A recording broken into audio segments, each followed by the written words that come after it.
using 2 loins, I'm paying about $4 for this tilapia. I don't even know if that math works out, but it's not a lot. Now this tilapia only has to cook for a few minutes in that teriyaki sauce on each side. So while the tilapia is cooking, I'm going to prepare one of the other things that goes in the bento box. This is going to be 2 scrambled eggs that I'm going to roll up into a rolled style omelet. Now this isn't exactly like a tamagoyaki or a traditional Japanese style rolled omelet, mostly because I just added in all of the eggs to my pan at one time versus adding it in layers like you would do for a traditional tamagoyaki. The reason for this is because I'm incredibly lazy, and honestly, I don't mind having it this way. I'm still rolling up the egg like I would for a tamagoyaki, it's just not going to be as dense. It's going to be a little more fluffy and be a little bit bigger and thicker. Now I can bring the tilapia back over and give this fish a flip, so this way it can continue cooking on the other side and start soaking up a bit of that soy sauce. I add in just a touch of water to the sauce so the sauce doesn't get too strong because I need this sauce later. After cooking the tilapia for about 4 minutes on each side and a lot of that sauce has been soaked up into the fish, I can actually remove this from the pan but leave all of the sauce in the pan. This is when I'm going to add just a little bit of cornstarch slurry to the pan. Cornstarch slurry is just a little bit of cornstarch and some water. Adding it to my sauce and heating it up thickens it really nicely. Now look, I don't want any hate here, but I'm using leftover day-old rice and I'm just gonna microwave it. Now let me show you how much rice I get for this first meal. This is so sad. Why am I even using rice at this point? This is a half cup of cooked white rice at 130-ish calories. You wanna see what that looks like in my bento box? That's what it looks like in my bento box. Honestly, this is a very sad amount of rice, and I probably could have just skipped it and added more vegetables or something instead. Once my rice has been added to my bento box, I'm slicing my egg into about 5 pieces and placing this directly on top of the rice. Next, I'm laying in just a little bit of shredded cabbage on the bottom of the bento to act as a bed for the tilapia, so this way the tilapia has some of that sauce soaking into the cabbage. Finally, I'm going to glaze that fish with that beautiful thickened teriyaki sauce. This will give the fish a ton of flavor and keep it fairly moist in the bento box. I'm finishing it off with some sesame seeds and my bento is ready. This is my under 500 calories Taro Sakamoto style crash diet bento. That is a mouthful, and maybe it could be a menu item name, or it could be a completely new anime for all we know. This isn't a lot of food. This is under 500 calories, about 486 calories for this meal, but it's a substantial amount of protein, coming in over 50 grams of protein, but I still don't get to eat my very paltry 500 calories quite yet. I get this after my Sakamoto days workout. What are you? I do this for you guys, because I love you. Let's take our bento, go to the gymnasium. Just a regular gym, not like a place where you do stuff. That would be cool. But before that, I have to tell you about today's sponsor, DoorDash. It's a little bit crazy how today we can get anything we want delivered straight to our door. If you need it right now, like sometimes I do, you can get it delivered with DoorDash. DoorDash really is your door to more. Sometimes while I'm cooking and making videos, I actually forget ingredients. That's where DoorDash can come in. You can load up one of your local grocery stores and figure out what you might need and have it delivered to you that day. DoorDash isn't just about groceries. You can get flowers delivered, you can have them pick up some batteries for you. You might even need some cat food for Gandalf because he's eaten everything else in the house. Since I like to eat really healthy while I travel, having DoorDash deliver all the things I need to the hotel room just makes it incredibly convenient. Maybe you're a retired assassin like Sakamoto and you want some steamed buns delivered. DoorDash can do that for you. Download the DoorDash app right now to get almost anything delivered. Thank you again to DoorDash for sponsoring this video. Now let's get back to Sakamoto. Now look, it's unknown whether or not Taro Sakamoto actually went to the gym and did any traditional training. I don't really think he did. He probably just did assassin training. So instead, I'm doing my normal routine that I normally do on a Monday morning. This is an upper body push-pull split, which just means I'm doing a little bit of chest exercise followed by some back exercises, and then adding in some auxiliary exercises like whatever these are actually meant for and whatever these are actually meant for. I ended my workout with a walk on the treadmill because this actually helps with the crash dieting. But now I get to have lunch. Down the street from my gym is this little gazebo, and sometimes I like to come have lunch, so I put my Sakamoto bento in here. It's my Naruto bag. I'm a nerd, man. What do you want from me? My workout took about an hour, so the bento is still kind of warm, which is nice. Oh, that still actually looks really good. The fish looks nice and glazed. The egg still looks really plump. The cabbage is kind of holding it all together. I'm actually really hungry now. I know I probably look like a weirdo sitting in the middle of a gazebo eating lunch, but that's okay. Remember, this entire lunch is under 500 calories for my 2 pieces of fish, my little bit of egg. It's the smallest amount of rice in the world, but it smells delicious. So cheers. The fish is actually really, really tender, even though it did get kind of cold, but it looks really nice still. It has this wonderful, like, salty, little bit of sweetness to it. You can taste the caramelized soy sauce. This is delicious. Some of the rice has built up some of that sauce from the fish, which like kind of soaked it in as well. Get a little piece of that with the egg. Cheers. Eating a homemade meal outside on a rainy day is not an experience you get to have very often, but honestly, it's something that I've really come to love.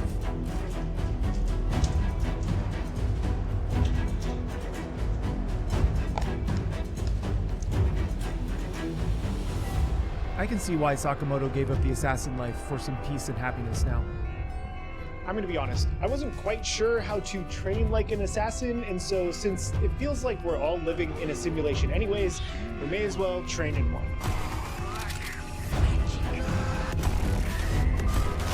Pistol Whip is a rhythm shooting game that reminds me of playing John Wick if John Wick were in VR. Probably the best assassin's training thing I could find. It's so much fun.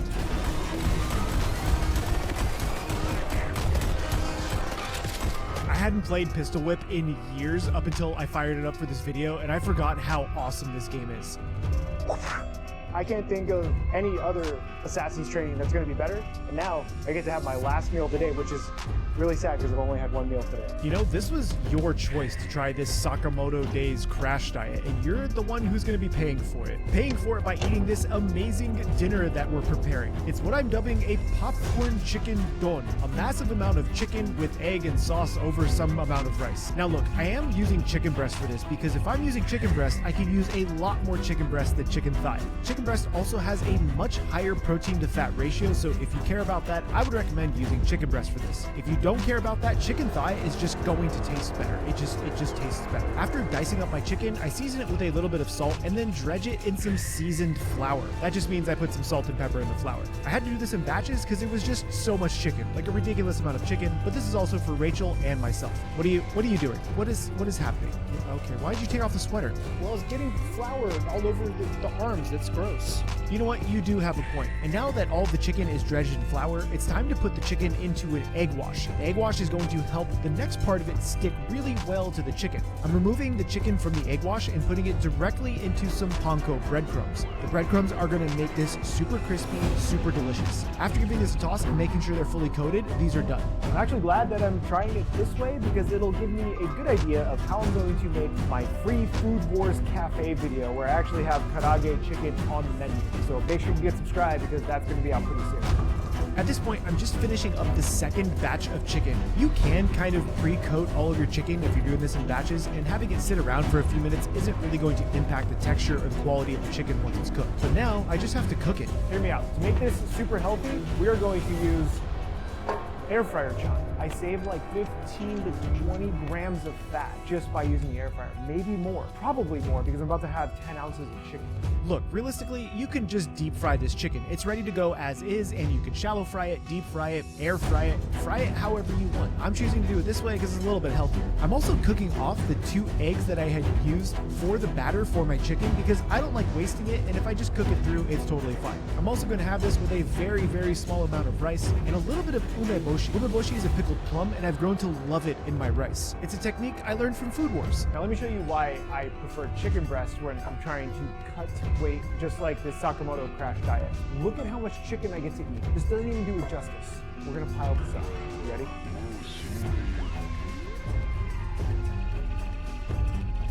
Come on, you would get half of this if you use chicken thigh. Pick your poison. Whatever you like is what you like. But I like the volume of food when I'm on one of these crash diets. Now the last part of this puzzle is to put together a quick sauce. The sauce is going to be a little bit of Greek yogurt, as well as some sriracha or whatever spicy sauce you have. I'm squeezing in some lemon juice for acidity, 1 clove of crushed garlic, some salt, black pepper, and a little bit of soy sauce for flavor. Paul, can you tell them how you came up with the sauce? You want me to do it? All right, fine. We better not get close. Cooking with Chaos is my brand new infinite recipe card system that features 60 unique recipe cards. You're gonna get 20 different proteins, which are the red cards, 20 different sides, which are the green, and then 20 different sauces, which are blue. This sauce that I'm making for my giant bowl of chicken is the tangy spicy mayo. Now, normally, this would use QP mayonnaise to make, but because I wanted a healthier and lighter version, I just substituted in some non-fat Greek yogurt. I tried to make these as flexible as possible, so this way you can get super creative. And it doesn't doesn't stop there. The whole goal for this is for you to be able to combine different carbs, proteins, sauces inside to make new meals every single time you want to cook. I even included a dice rolling mechanic, which is the number that you see right up here in the corner. You can roll that 20-sided die, and whatever the number comes up is the cards you're going to make for each category to just see what you make. What my wife and I have been doing recently is taking something like the cooked kebab burger and meal prepping these, because the recipes can be made in bulk by just multiplying the recipe. I've also included macronutrients on the back of each card, so you know exactly what the macronutrients will be like. So this way, if you want to watch what you're eating like I'm doing right now, you can do that with these cards. The best part is that if you pre-order at the link down below and sign up for the newsletter, you're going to get 6 free cards emailed directly to you right now. So go sign up right now. You can print them out, you can play with them, and see what they're all about. Anyone who pre-orders the first edition of Cooking with Chaos is also going to get 3 free expansion pack cards from a future expansion pack, the Rice Bowl pack. So don't miss out on getting the first edition of Cooking with Chaos, and you can get that right now at the link down below or with the QR code on the screen. I've been working on these for the past. No matter how you travel, it's good to have a plan. Some people plan every minute. No sleep, bus, museum, another museum, while others only plan to take it day by day. When it comes to your finances, a plan is just as important. You can count on Credit Karma to give you the insights you need to understand your options, so you can take charge of your financial path and find your way to money. Intuit Credit Karma, karma you can count on. Download the app today. Last 3 years, and honestly, I'm so glad that they're literally almost here. Thank you to those of you who have already pre-ordered. I can't thank you enough for your support. I'm going to be getting these to you as soon as I can. If you want to take part in this Cooking with Chaos, pre-order now with the QR code on screen or at the link down below. This sauce has quickly become one of my favorites to have with pretty much everything. I've used it on omelets, I've used it on chicken, steak, fish, pork, pretty much everything. I'm saucing up all of my chicken, then throwing the scrambled eggs right on top and finishing it with some furikake seasoning. And this is my healthy karaage-style chicken rice bowl, inspired by Sakamoto days and the bento boxes they enjoyed during the carnival episode. It's a massive amount of food, especially for the amount of calories. This glorious, wonderful looking bowl of popcorn karaage katsudon has a ton of nutrition behind it. I'm gonna break this down for you. I log everything into Macro Factor for my day, and this giant bowl of food has 820 calories, 93 grams of protein, 18 grams of fat, and 70 grams of carbs. That's an insane split. Yes, some people are like, oh, protein. Look, do whatever you want to do. I think having 100 grams of protein is fine, and most science kind of supports that, but it's really just whatever keeps you satiated. So for me, I was starving most of the day, so I probably should have split this bowl, but this is a glorious amount of food. I'm just gonna actually get some of this egg on here. Look at that white. That looks fantastic. To Sakamoto's cutting diet, cheers.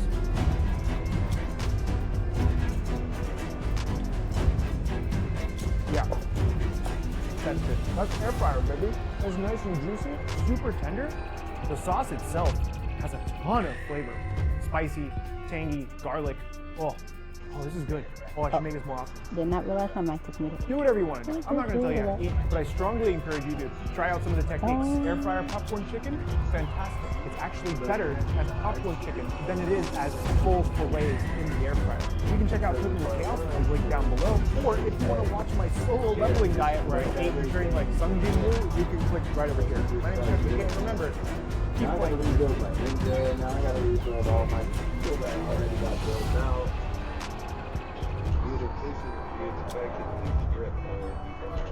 I've been stalking Sungjin Woo from Solo Leveling for over a year. I know the way he trains, I know the way he eats, I know every single move he makes. There has to be a reason why He made went the food from from level Solo 1 nobody Leveling. to a level 100 god. What's the secret? I have to find out. So today I'm going to attempt to eat and train like Sungjin Woo from Solo Leveling. But first things Oh, I first, heard something breakfast. solo leveling. What you make now? Is around 6'1". That's the only reason why I follow this dude. He watches his souls and he makes some in real life. To a macro calculator, these are the numbers that I get to maintain. And he also does the same workouts. physique So as Sungjin Woo. that's just a bonus. That's cool. Calories, 192 grams of protein, You got me with the 30 food. grams of carbs, and 91 grams of fat. But now the other part of this puzzle is that Sungjin Woo is actually very poor before he gets overpowered. And because it takes place in Korea, the foods I'm going to be making are all Korean inspired, starting with a kimchi fried rice for breakfast. Oh, it's spicy. Kimchi fried rice is incredibly simple to make. You just need a few handfuls of I'm not kimchi, surprised and you I can like use your kimchi. favorite brand here, as well as some leftover white rice. I'm using about 1.5 cups of white rice, but you could also use I fresh changed to steamed rice these if you have that available. because To my other season this, I'm pants, adding in when I some of the leave work, kimchi they're juice like from the sticking kimchi to that me I and it's purchased, hot. as well as just a touch of water because my kimchi didn't come with a ton of juice. And I'm just mixing this up until all of the white rice is fully coated in the kimchi juice and the kimchi. I finished this off with a bit of sesame oil, which is super necessary for this fried rice. The great part about kimchi fried rice I is that it know. only requires It's like a couple summertime, ingredients, and I hate it. rice, It's not even but you summer can yet. add other stuff to it if you really want, and it's super quick to make. And this is pretty much done. Main reason why I hate It took me summer. all of 3 or 4 Then winter minutes doesn't to help, put together. 'cause it I'm sticks to gonna you and plate it's this up cold. with my bowl right here, and That's just then annoying. fry up a couple of eggs right on top. Now I like my eggs over easy because the yolk acts like a natural mayonnaise that you can have on top of the fried rice. Now you can make your eggs however you want, but I highly encourage you to have them this way with fried rice. Then all we gotta do is give it some flip. I'm gonna cook this on this side for just about a minute. Flip this right onto the rice. Put a little bit of sesame seed, and that's it. A quick and easy breakfast that is super cheap. Kimchi fried rice with 2 whole eggs. According to my macro calculator, this breakfast comes out to 420 calories, 20 grams of protein, 46 grams of carbs, and 18 grams of fat. Again, it's not a ton of protein, and I probably will need more, but lunch and dinner will be really heavy on protein, probably close to 60 grams of protein, if not more. So I'll have to figure out a snack. We actually don't see Sungjin Woo eating quite often, and instead he mostly just like chugs man. So cheers. It's so good. It's salty. It's spicy. The eggs give it that beautiful creaminess. Look at that bite. That is the I got a perfect ring bite for a lot of for people. kimchi fried rice. Everything in here is just delicious, and it's super cheap. Got a ring Luckily, for where we are, you. eggs are still about $4 for a dozen. So if you factor that in, this breakfast is under $2. But now it's time to do the only thing anyone thinks will actually impact their health and wellness: the training. Now, Sungjin Woo doesn't actually show a lot of weight training. What I'm actually trying to showcase is that Sungjin Woo looks like a K-pop star every time he's in a fight. So I decided to wear long sleeve and jeans on leg. Now I'm still going to do Sungjin Woo's actual training later today as my second workout of the day. But I figured if I'm eating Really? all this food The only one I today's don't have workout to room use, for just is like you should put today's sponsor to use, Cooking with Chaos, my brand new infinite recipe card system. Yes, I brought this to the gym with me. This is the logo. I got a Not- ring not this for side, you. This side. Some of the recipes I'm going to be using in today's video are actually from Cooking with Chaos. It's a series great. of 60 different recipe cards, proteins, sauces, and sides that you can mix and match to make brand new meals every single time. The cool part is you can use the cards individually or by combining them, so you can have a completely new dinner whenever you want. Cooking with Chaos is still available for pre-order at the link down in the description, and if you sign up for the newsletter, you're going to get 6 free cards might be emailed hot. directly to you that you can print out and try yourself. It was I've been hot. working The with mouth these was for hot when I 3 grabbed it. years now, Come right and there. I actually have some expansion packs planned, so I plan on putting a lot of work to this in the next 10 years or so. If you want a brand new way to cook, check out Cooking with Chaos at the link down below and secure yourself a first edition pre-order. Now, let's What? try some Sungjin Woo training, shall we? ASMR time is over. I'm putting on some K-pop and What? getting to work. Not gonna lie, this is really awkward doing this in jeans. I got it I last got a lot night. of weird side eye while I was at the gym because I was trying to do leg day in jeans, but honestly, it didn't feel too bad. And in this case, I was doing 3 sets at 225 Is that what we were pounds talking just to about? make sure I got a nice deep stretch in. Being I at got the it gym last is night. kind of like I opened leveling up some because shorts every time you before I should got be off. adding a little more weight. And it's Something not said too open up bad. on Next my were some shorts leg last night extensions, before I but that's got not off, the weird and part. I Listen did. to how quiet the gym is. Because something said the event might be Meanwhile, over in my today. head, it sounds like this.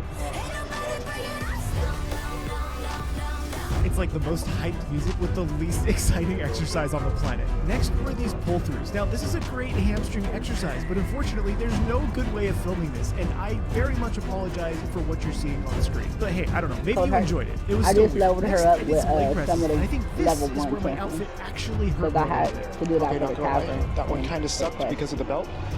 I still got my set in. Look, if Sung Jin Woo can push through pain, we can push through this uncomfortable belt. Now it's just some calf raises and then a little bit of ab work. And while I was doing abs, Yes, you do. I just got her of last course, this random track on YouTube came on. YouTube probably know that Jinwoo's abs look like this after training Yeah, for only 3 did days, forget so to I tell feel you. like it was pretty All the fitting. dudes, Here's I got 'em another on last unfortunate night. shot of my pants. Okay, hear me out. I just had a really great thought. Because Sung Jin Woo actually has to complete his training as a daily quest, and because we're all gamers, we know that the So daily quest swap just has to out, be finished within the day. Kale. It doesn't have to be all at once. I'm just having a pro gamer moment, okay? You know, that sometimes these things just happen. It just hits you. So even though I just had my normal leg day and lifted everything I normally do, I'm still going to add some reps. I'm going to complete 50 push-ups, 50 squats, and 50 sit-ups for my daily quest. This way I can add the other half of it later on in the day and it won't feel as daunting. There's also something about running 10 kilometers and What is we'll it, try to get dark to it elf? if we get to it. Okay, that was half of my was daily that one? quest for the day.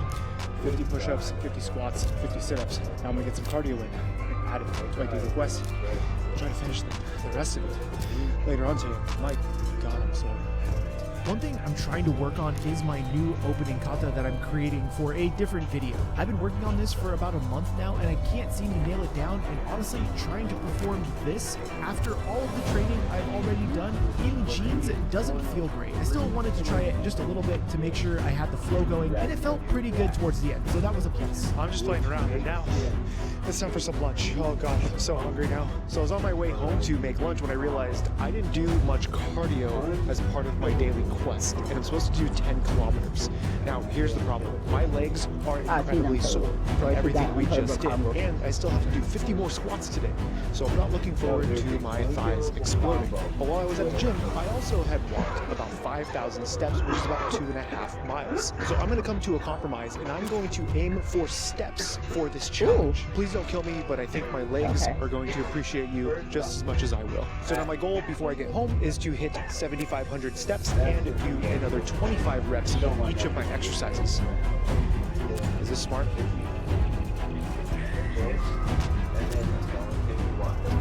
No, it's not smart right now. My legs don't work.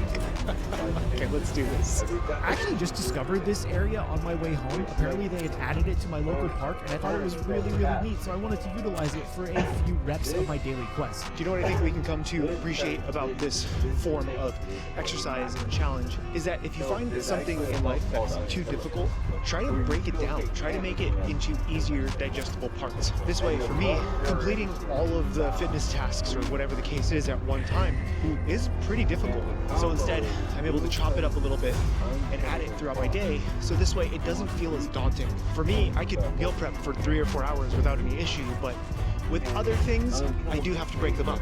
So I'm going to encourage you right now watching this, probably on your TV, to get up and do the next 10 to 15 reps with me. Let's get these rest of the reps in, and I hope you feel good about it. Now, my Demon Slayer training video, I asked you guys to do a horse dance with me for 60 seconds. So if you can and you're able, I encourage you to do some So of pretty these much reps if they with me wasn't as well. important, they Go for wouldn't. 5, go for 10, do push-ups on your knees, or use a chair to help you with You know, squats, that but try was to do a little bit of movement. Now, if you join me No, for that, that's how I got get from up this and one. getting up and moving every now and then is super healthy for you, even if it's only a little bit of movement. For this next part, I'm going to be getting a bunch of my steps in, and if you have nowhere to go, maybe you could jog in place. I do that all the time, or walk around the dining room, the dining room table, or even walk around the kitchen if you can. I'm going to get a bunch of steps in and then make one of my favorite things for lunch, bibimbap.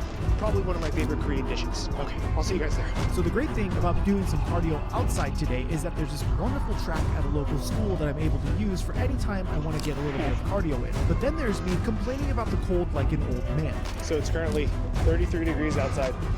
I can't feel my nose, I can't feel my lips, I can't feel my fingers. This is not enjoyable. I don't know how anyone does this out in this cold. I don't know how anyone does this when the weather is good. Walking's okay, makes me think about that bibimbap, shove my head into it. And after careful consideration, I've realized that the cold does bother me. So instead, I'm heading back to my comfort zone, the warm, toasty kitchen. Listen, I feel absolutely disgusting, but I still want to make this lunch. What's interesting about bibimbap is that it kind of translates to mixed rice. This is the massive bowl of bibimbap I'm going to be making for lunch, and it needs to be massive because I need a ton of calories to become Jinwoo. But it's also a very mind is like, simple I already dish to heard it make. from You when can kind of use any vegetable vegetables you have laying around, and that means you can make this with anything that you might have locally. In my case, I had some leftover carrots, cabbage, and cucumber from previous dishes, so I'm not spending any more money to make lunch. This cucumber was way too big. Wanted to be about the same size as this. So Is that how you had to eat that piece of cucumber? You had to eat it that way? Regardless, all of your vegetables that you're going to be using need to be cut into these really thin julienne strips. This way it cooks really evenly and they're really uniform on the plate. got all my cabbage, my carrots, my cucumbers. Super simple. One other topping that I love to add is a ton of green onions. You can leave these out if you want to, but they're green onions. You should add them anyways because they're absolutely delicious. The last thing I'm going to process is these bean sprouts, but I'm just going to be sauteing these up just a little bit.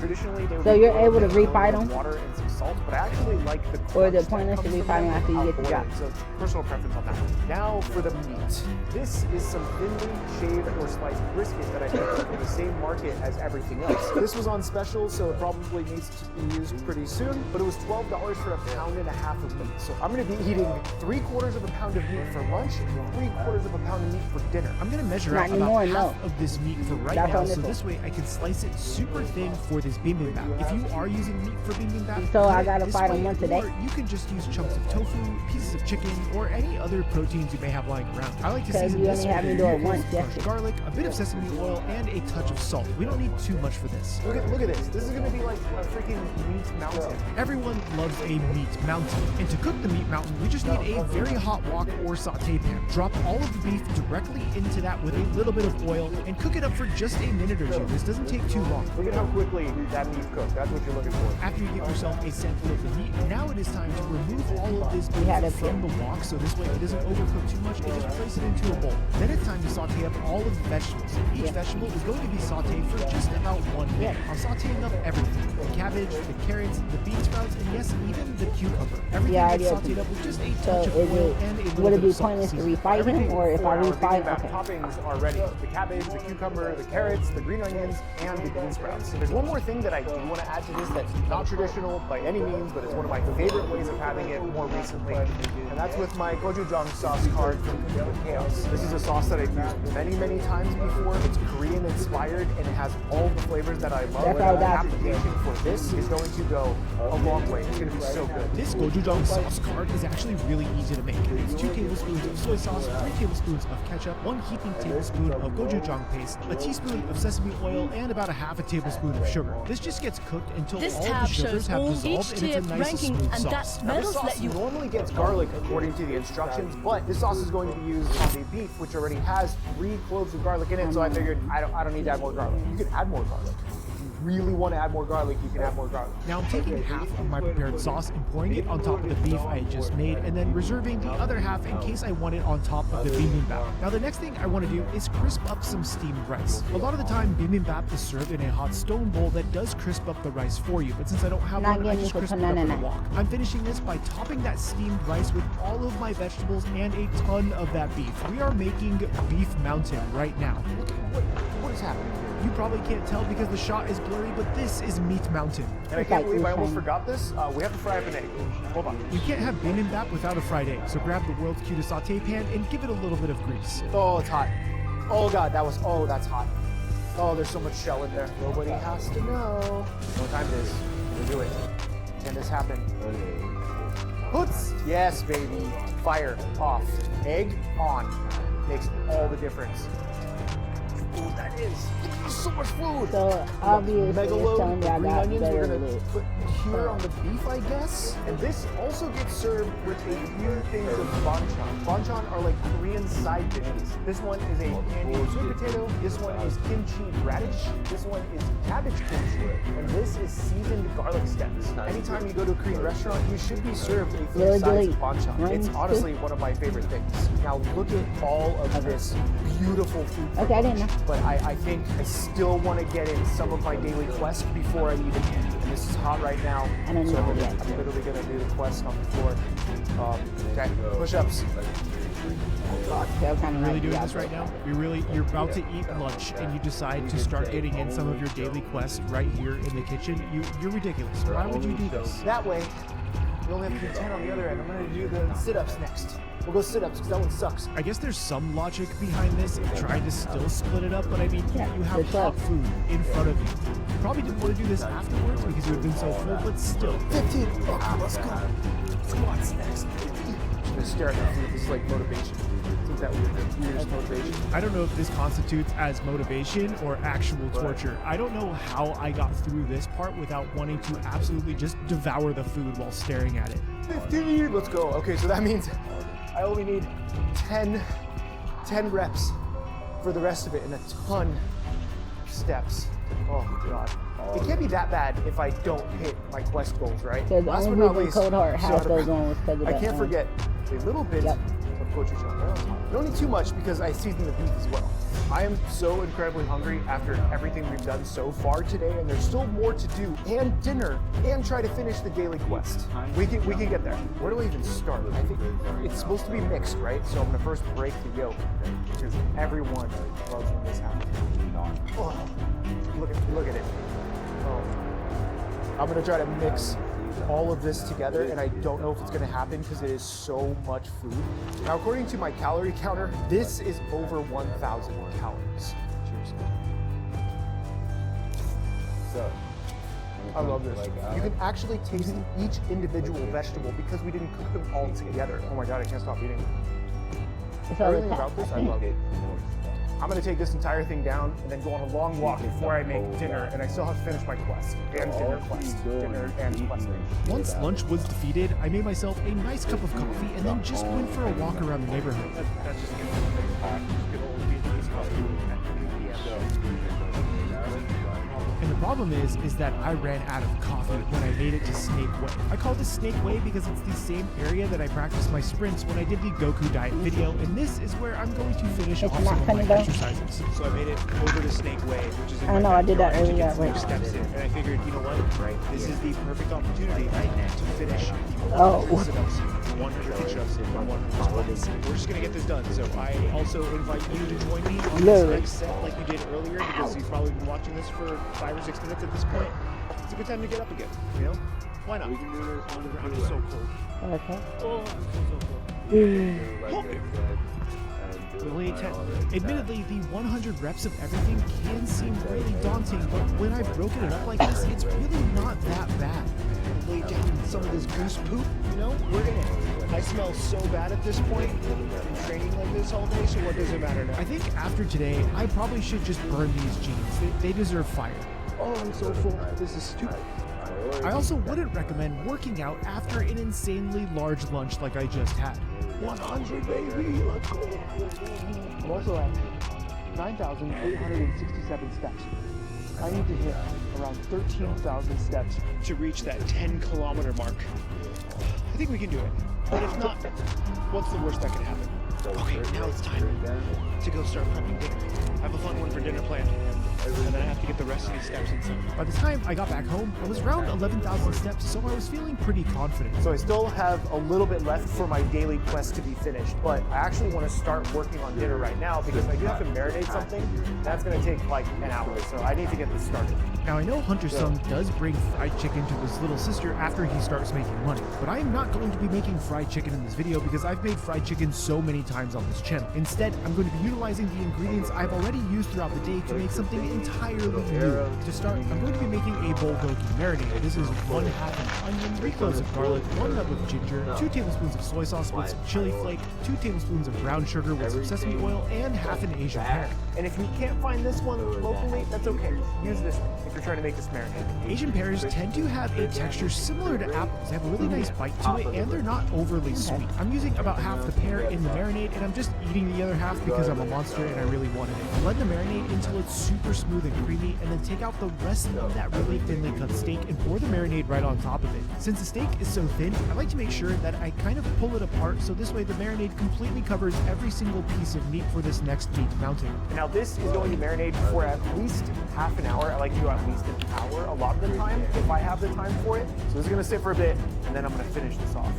After a little bit of time has passed, I start prepping everything else. I start with my tteokbokki, which are rice cakes, and I put those in cold water and then just bring it to a boil for a few minutes. Next, I have some leftover king oyster mushrooms from a different video. I'm going to slice these super thin, just like I did for the bibimbap, and more or less treat them the same. Next thing is guac sauce. But basically, it's gonna be an avocado with some sour cream. I grew up with guac sauce, but if you don't want the sour creaminess, you can make a traditional guacamole. And I don't know if you know where I'm going with this, but it's going to more or less be a Korean-style carne asada fries. I know it's super strange, but I really wanted to try it because it sounds amazing and it sounds like street food that I would have in South Korea if I ever get to go there one day. For the guac sauce, I take my 1 avocado, mix it with about a tablespoon of sour cream, the juice of 1 lime, and a pinch of salt and some cracked black pepper. Give it a good old taste. Perfect. Oh, delicious. Now it's time to start putting everything together. The first step is to saute up the mushrooms that I had made and place them over to the other stove. While the mushrooms and the tteokbokki are cooking over there, I'm gonna start cooking the bulgogi beef on this pan. Look at what that looks like now. It looks super juiced up. This is gonna be freaking delicious. It smells super fragrant too. Now, a word of caution. I am using a very, very hot saute pan with oil, and I'm placing a wet marinade into it. What I mean is that this will splash, but don't be afraid. We use one of these handy things, the splash guard. So this way all the oil hits that mostly and not me. Also, don't do this. This isn't safe. I'm a professional most of the time. You're a professional like 20% of the time, maybe. I'm also gonna saute up a bunch of bean sprouts, just like earlier, because I have to get rid of them. They go bad in like a day. So let's go through the list. Guac sauce is done, bean sprouts are working, mushrooms are working, and this first batch of bulgogi beef is done. Now I'm gonna be frying up the second batch, but I probably could have cleaned out my saute pan because it was starting to look a little crusty, like when you go to a Korean barbecue place and they have to replace your grill. I've chosen to juggle too many things. But you know, that's what Sung Jin-woo does, right? He controls all of his minions. He's also in battle. He's doing everything. He's doing his best, you know? It's a shame for us that we can't just replenish our health on command though. These rice cakes only need to come up to a boil and then cook for about 3 to 4 minutes and they're done. Now this is what the rice cake now looks like. Nice and flimsy. Bite into it. Has a nice chew. There's no hard part in the center. This is ready. Now I know that shot looks weird because Rachel called to my attention and asked me if I were going to saute up the rice cakes to give them a nice char, and the answer is absolutely yes. Realistically, if you've ever made gnocchi before, you can treat these rice cakes similar to how you would make a gnocchi. You give them a nice char and add a ton of flavor. Oh, I gotta try these just like this. Look at that. Look at that char.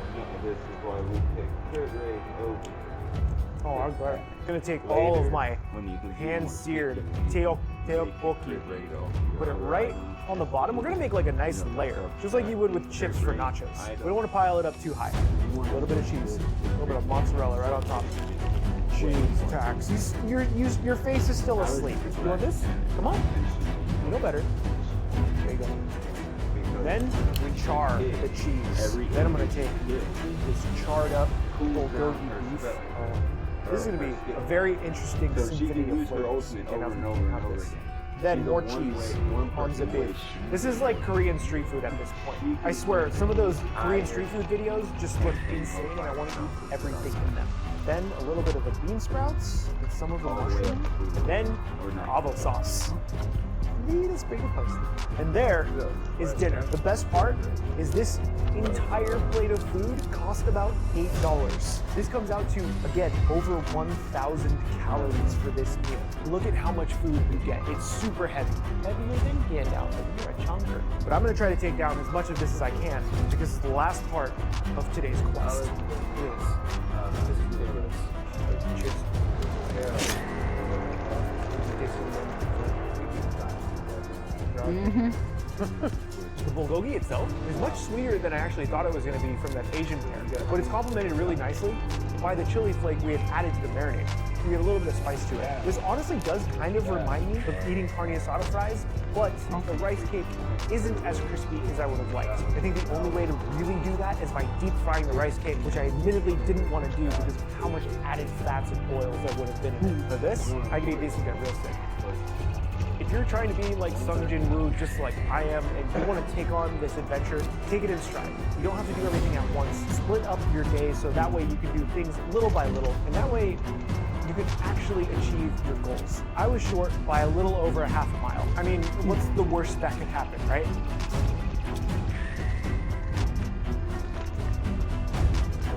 come on! If you want to see me train and eat like a demon slayer, click or tap on screen, or you can pre-order Cooking with Chaos at the link down below. My name is Chef PK, and remember, keep playing with your food.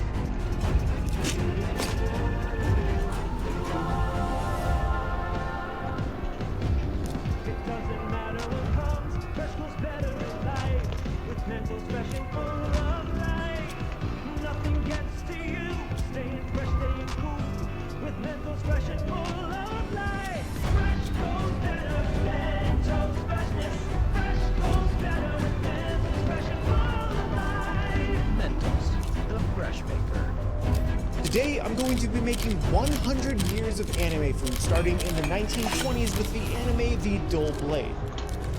Now, the first recorded anime we know of is called The Dull Blade. It's set in 1917, so yes, this does take place earlier than our 1920 mark, but this is the earliest anime we know of. Now, unfortunately, there isn't any food shown in The Dull Blade, but if we follow the context of which the show takes place, we can see our protagonist buying a katana just to try to become a samurai, but it's not that simple, because samurais were an entire class in and of themselves. In this case, the samurai class was one of the classes that actually could afford white rice. Back then, white rice was seen as a luxury item.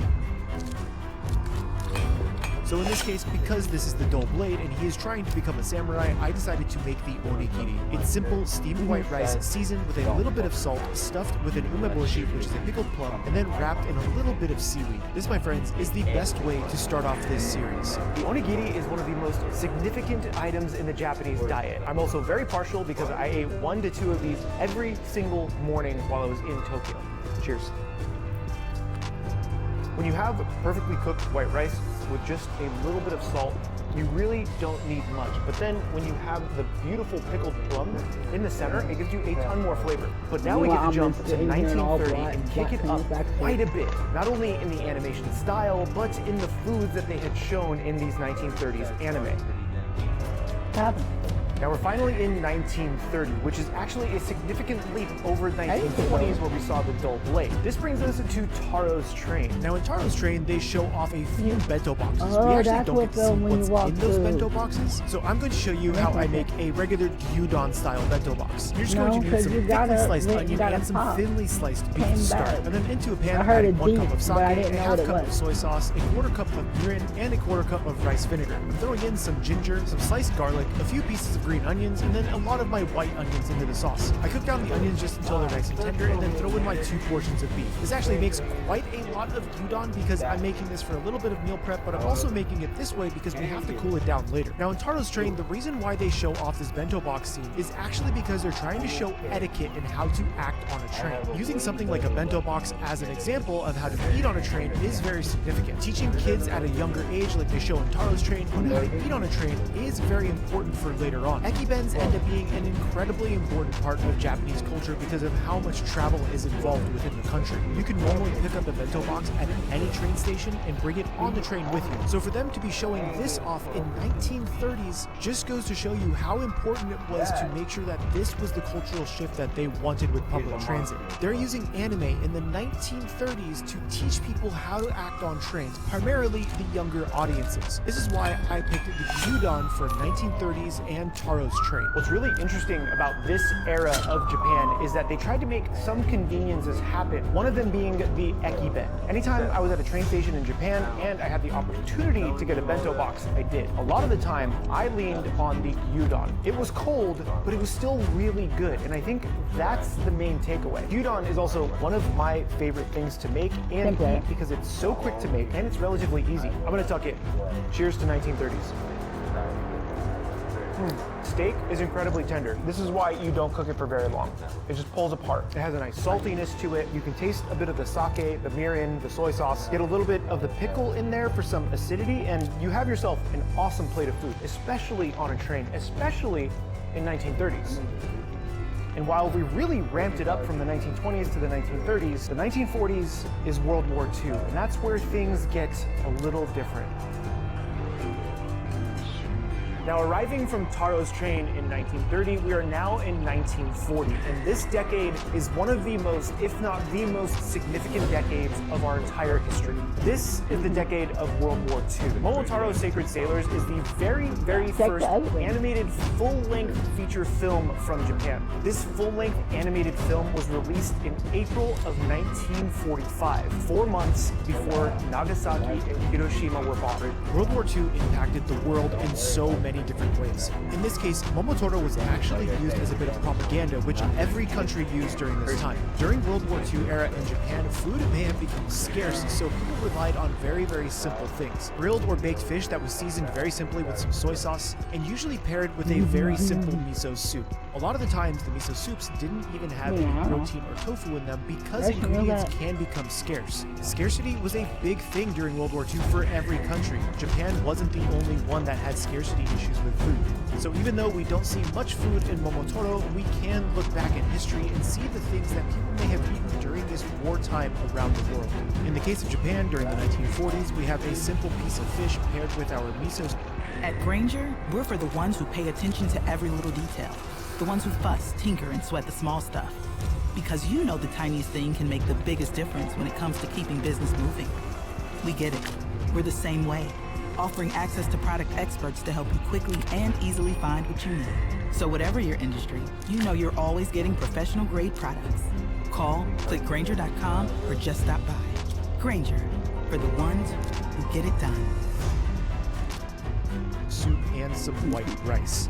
Now, Momotaro was definitely a form of propaganda, just like every country had. It was a very important time in our world's history, and showcasing some of the foods that may have come out of that, I think, is very important. If you also want to see part of the U.S. history regarding food, definitely check out my friend Max Miller over at Tasting History. I'm going to leave a video he just did down in the description below. This rockfish is incredibly easy to make, and I made it in a toaster oven. In 1945, they may have just used a simple grill or maybe a hearth oven, but I have a toaster oven, He made so I use that. rockfish. Cheers. The fish itself is really moist, tender, a little bit flaky. Rockfish is not a very fishy fish, which is really nice. And a little bit of seasoning we put on top The guy does Chef help quite a PK bit. I'm listening Miso to, he soup said he cooked is amazing rockfish. in all forms. And he really But with the don't listen to me 1940s now behind us, it's time to look on into the future, He's making into food from the the old anime. 1950s. From like We're now in the 1940s. 1950s, and this next anime was released in 1958. Many people Not don't 1950. actually know this anime, but it is very important for the history of anime. This animated movie is called The Tale of the White Serpent, released in 1958. The Tale of the White Serpent was made by Toei Animation, the same people who now make One Piece. Toei has been around You're talking forever, about, but what's Totally really White interesting Serpent. about this anime is that it's the first anime to be in full color. This anime was so important and so impactful for its time that it influenced people like Miyazaki, the person behind all of the Studio Ghibli films. What's also very fascinating about this anime is that it doesn't actually take place in Japan, but it takes place in China. I thought this was really interesting because they're looking into other cultures for this particular anime, an anime that is very important for anime history. I reached out to a few friends of mine who have Chinese cooking channels, and they recommended a very particular dish, and that dish was mapo tofu. Post-World War II impacted the world in so many ways. We start to see different flavors hitting different cultures because of trades that began to happen after the war. Pre-World War II, we may have not seen any outside influence in anime. That's why I think it's so fascinating that Tale of the White Serpent is actually based on Chinese culture versus Japanese culture. The post-World War II era of anime and food gets really interesting as we move forward throughout the decades, and you're going to see key differences like we're pointing out right now. Even though mapo tofu actually originated in China in 1862, we actually get to see it in anime in the 1950s. Even though mapo tofu has a ton of ingredients in it, it's actually a very simple dish to make, and you can make it in a single wok. The main things you really need for mapo tofu are Szechuan peppercorns and doubanjiang. These two different flavors are really important for making mapo tofu. You can make mapo tofu with pork or chicken, but you really do need a nice soft silken tofu. I did have a pretty great mapo tofu while I was in Japan at Chinatown, and it had this wonderful mouth-numbingly spicy flavor. The 1950s are truly a turning point in Japanese culture and anime. The next 7 decades are get me a insane with drink? how different anime culture becomes, and it all starts with this Mapo Tofu. Mapo tofu is one of my favorite Yes, Chinese for me to get up to go inspired get dishes. drinks. The first time I actually had it was here in Portland, and it So was they served really with like- noodles on the side, wheel noodles versus rice. I really like it with rice, but I also just love it as it I will is. do To that me, to one of the most you. important parts about Mapo tofu is really having those Szechuan peppercorns. It adds that really beautiful numbing sensation, and you get the spiciness from the chilies, and my mouth is absolutely watering. So cheers. I don't know how. You know when you cough, when the first bite, it's gonna be good. Really rich, really flavorful. Is that please? And you may have not seen this coming, but I guarantee you, you're not going to be expecting what I make for the 1960s. Welcome to the 1960s. We're about 15 years after World War II, and this is a very significant era for a few reasons. There's one anime that I really care about, and that anime is Speed Racer because of this.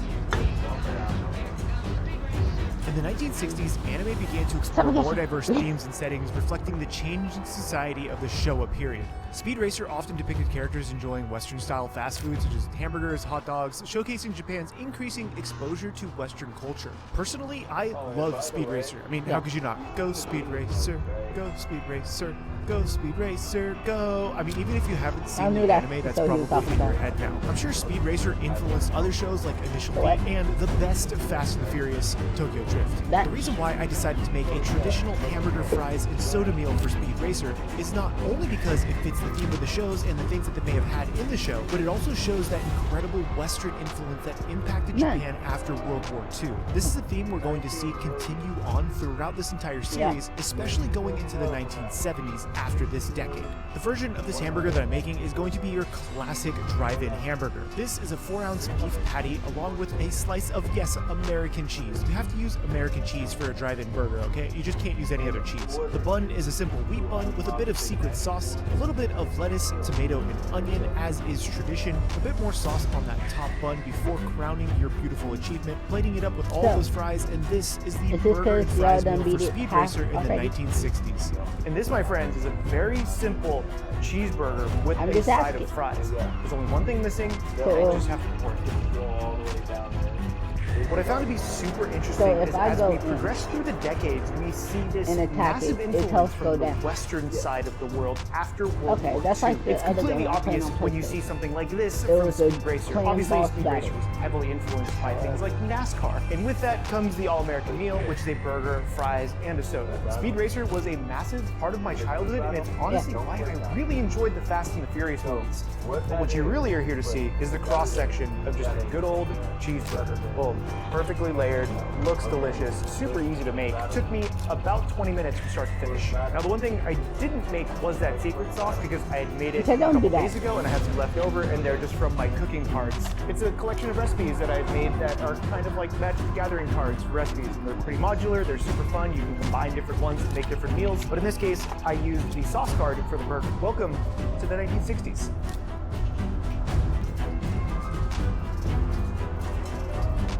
I grew up with these flavors. In-N-Out, McDonald's, Carl's Jr. It kind of has a little bit of everything going on. So fries though, these are closer to Five Guys. The 1960s and this burger are amazing, but the next decade is really, really good for a couple of reasons.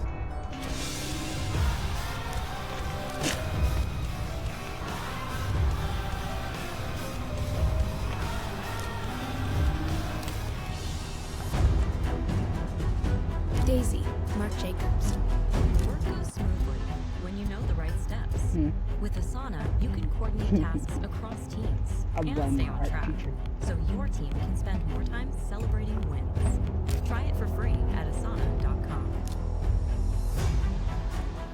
I like In the bitterness of 1970, we dark do chocolate. see the trend continue of Western influences in anime. And there's one anime in particular that ran for a very long time, but that started in 1970s, and that anime is Lupin the Third. I know this is another car-heavy show, but it's more like James Bond than it is Fast and the Furious, with the secret Agent Man, and detective vibes, Lupin III draws heavily from Western influences. One standout scene is where Lupin and the gang are sitting in a restaurant eating a steak dinner, roasted potatoes, some broccoli, and lots of red wine. This is something you haven't seen yet in anime. It's also not a typical Japanese meal before this era. What I found to be super fascinating about this era of anime is they started using food as a storytelling device. Lupin and the gang are talking about their mission over at the dinner table versus any other scene. I thought this was super appropriate for the setting and the time frame, but it also meant that we're paying more attention to this part of anime.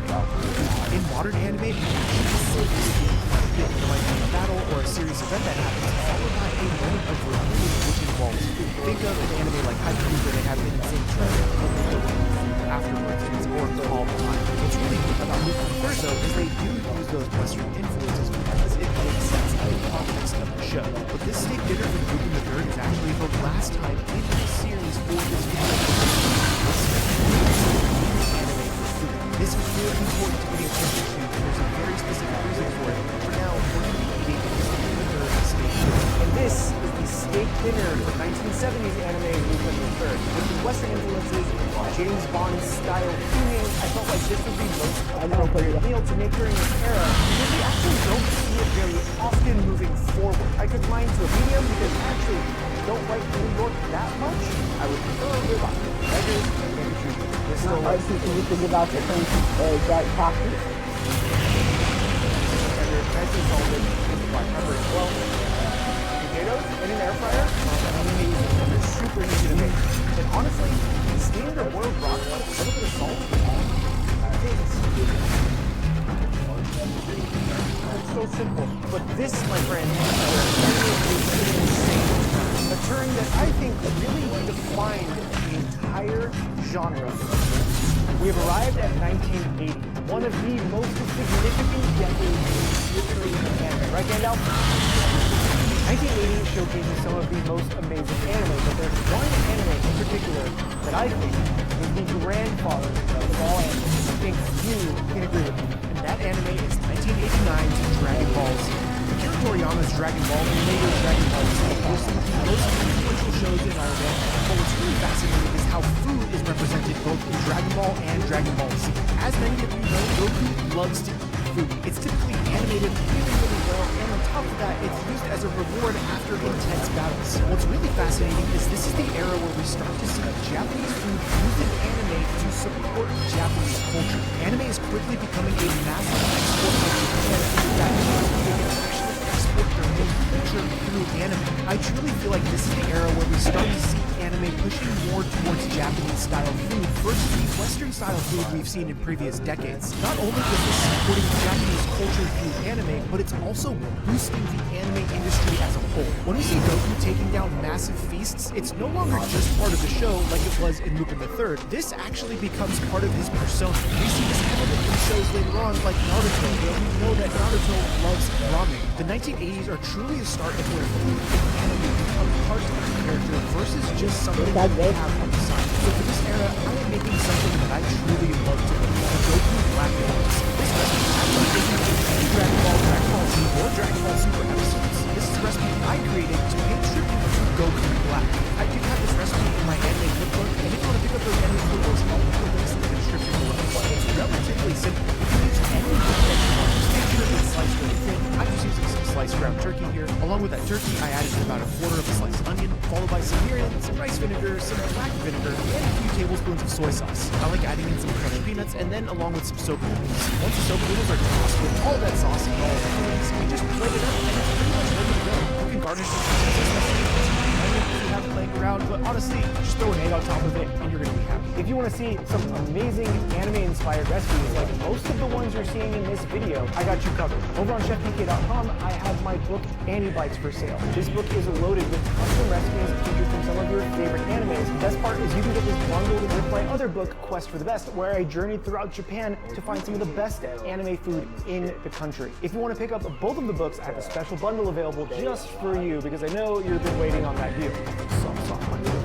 It's been heavily used. post. If you want to support the channel directly and get yourself or a loved one an amazing cookbook, check out chefpk.com and order that today. I legitimately just used the recipe for this from here. Dragon Ball and Dragon Ball Z have had the most influence in my life, and I'm glad that they exist. Thank you, Toriyama Sensei, for everything you have made. Cheers.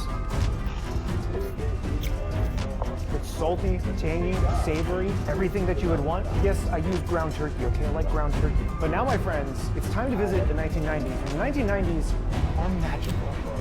The 1990s would not be complete without Sailor Moon, and for her, we are making traditional Japanese dongles, one of Sailor Moon's favorites. Now, this is how important Sailor Moon is for anime as a whole. My wife doesn't watch anime, but one of her favorite shows is Sailor Moon, and she loves Sailor Jupiter. Here's my wife dressed up as Sailor Jupiter. Could you imagine if Sailor Jupiter actually got a hold of Tengen's swords? Vampire Michael Jackson would stand no chance. Sailor Moon revolutionized the magical girl or ma shoujo genre by combining elements of superhero narratives like from Dragon Ball Z with the traditional magical girl letters. Plus, when I say fighting evil by the next line automatically goes straight into your head. Sailor Moon played a pivotal role in the global popularity of anime during the 1990s. It was one of the only ma shoujo or magical girl animes that actually translated to English. And largely because of that, Sailor Moon led the way of how anime merchandising was created. From toys to clothing to accessories and yes, even video games, Sailor Moon was there. This was all in the 1990s, almost 30 years ago.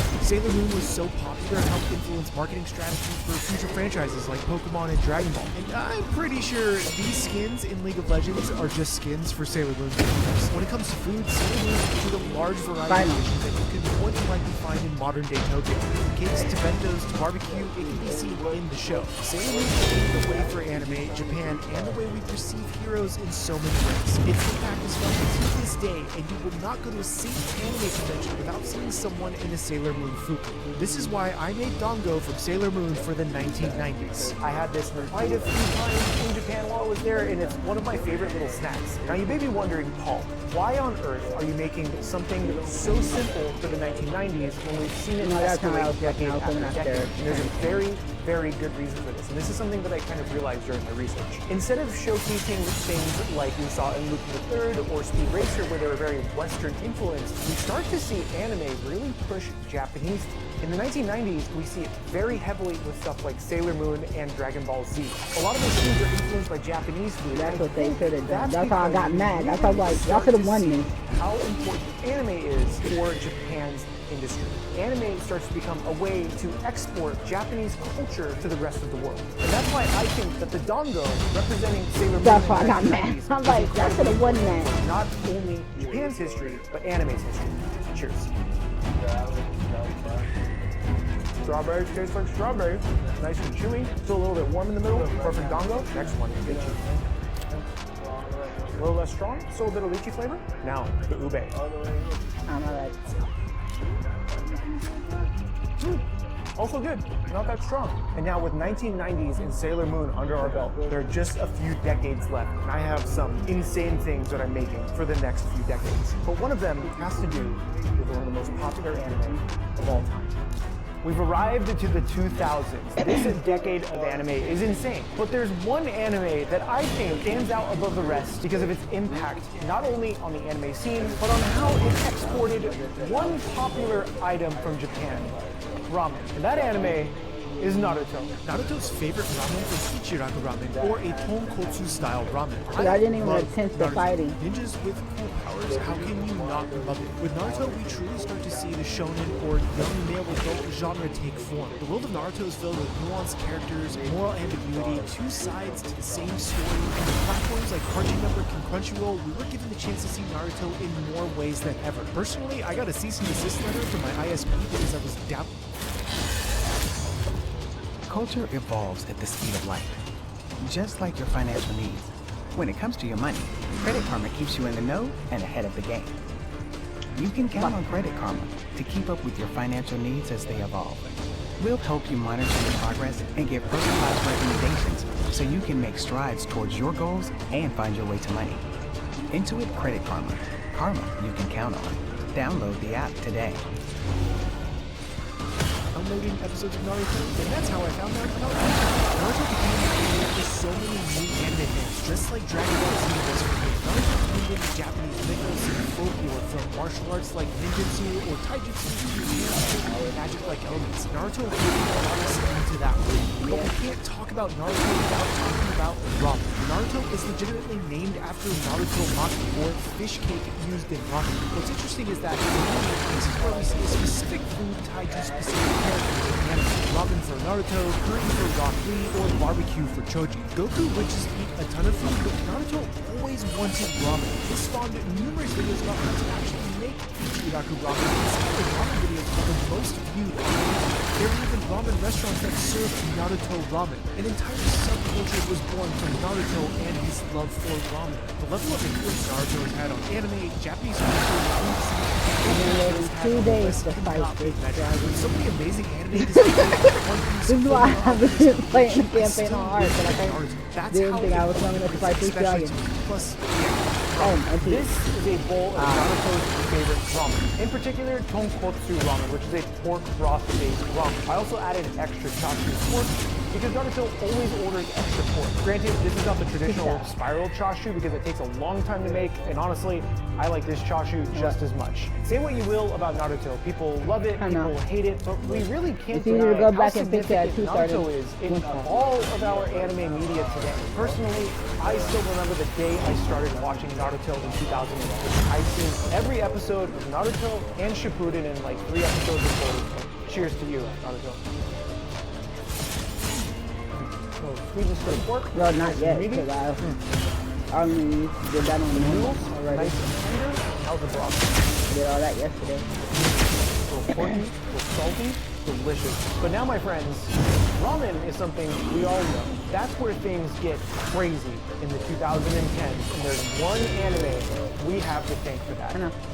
welcome to 2010, the most loaded decade for You got anime. it. We can't have an anime food video without talking about like, food yeah, I don't wars. wanna It's the die. same decade as Attack on Titan, Demon Slayer, Fate Zero, Hunter x Hunter, Sword Art Online, Kill la Kill, Haikyuu, and so many more. Anime has aged good this decade, but it was Food Wars that kicked off my culinary journey here on YouTube, and it's Food Wars I will forever be thankful for. Food Wars is basically Iron Chef and high school DxD, but please don't look at that second. The protagonist of Food Wars, Yukihiro Soma, has to go through an 8 culinary school to prove his skills in the kitchen. Food Wars helped popularize cooking-themed anime by combining shonen battle dynamics with gourmet cooking based on the real recipes designed by Chef Yuki Murasaki. Chef Yuki created the amazing things on screen that could translate to real-world dishes like the dozens I have made on the channel. But if we're talking about Food Wars, we have to address the elephant in the room: foodgasms. Look, we've all had them. When you eat something so good, your eyes roll into the back of your head, you slam your fist onto the table, shake your head in disbelief that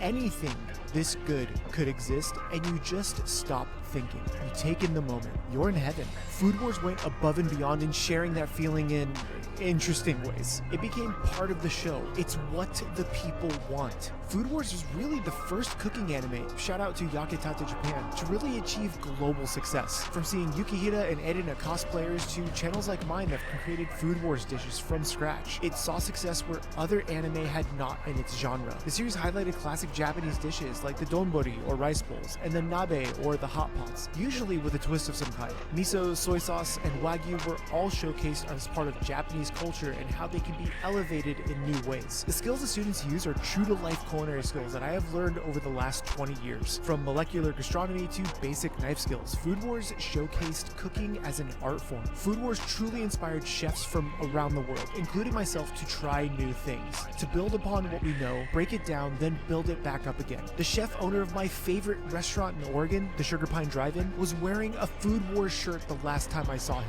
This is the impact Food Wars has had not only on the anime and culinary industry, but on my life too. Cheers to Food Wars and to Yukihira's Gacha Pork Roast for the decade of the 2010s. This is the Gacha Pork Roast, one of the most iconic food dishes in all of Food Wars, and honestly, all of anime. And while I believe it's the most iconic, it's actually not my favorite from Food Wars. That one belongs to the transforming rice that Yukihira makes. The Gacha Pork Roast admittedly takes 2 to 3 hours, sometimes more depending on how fast you are. It looks gorgeous though. There could be chicken under there could be turkey meat under there, you never know. Now it's time for some Gacha Pork Roast. Oh, yeah, like butter. You want to see the cross section? That is really nice. Super hot still. These guys' pork roast is no joke today. Probably the nicest one that I have made so far. Potatoes and bacon. Cheers. But overall, this tastes like breakfast. A really fancy breakfast. Oh man, I've eaten so much stuff today.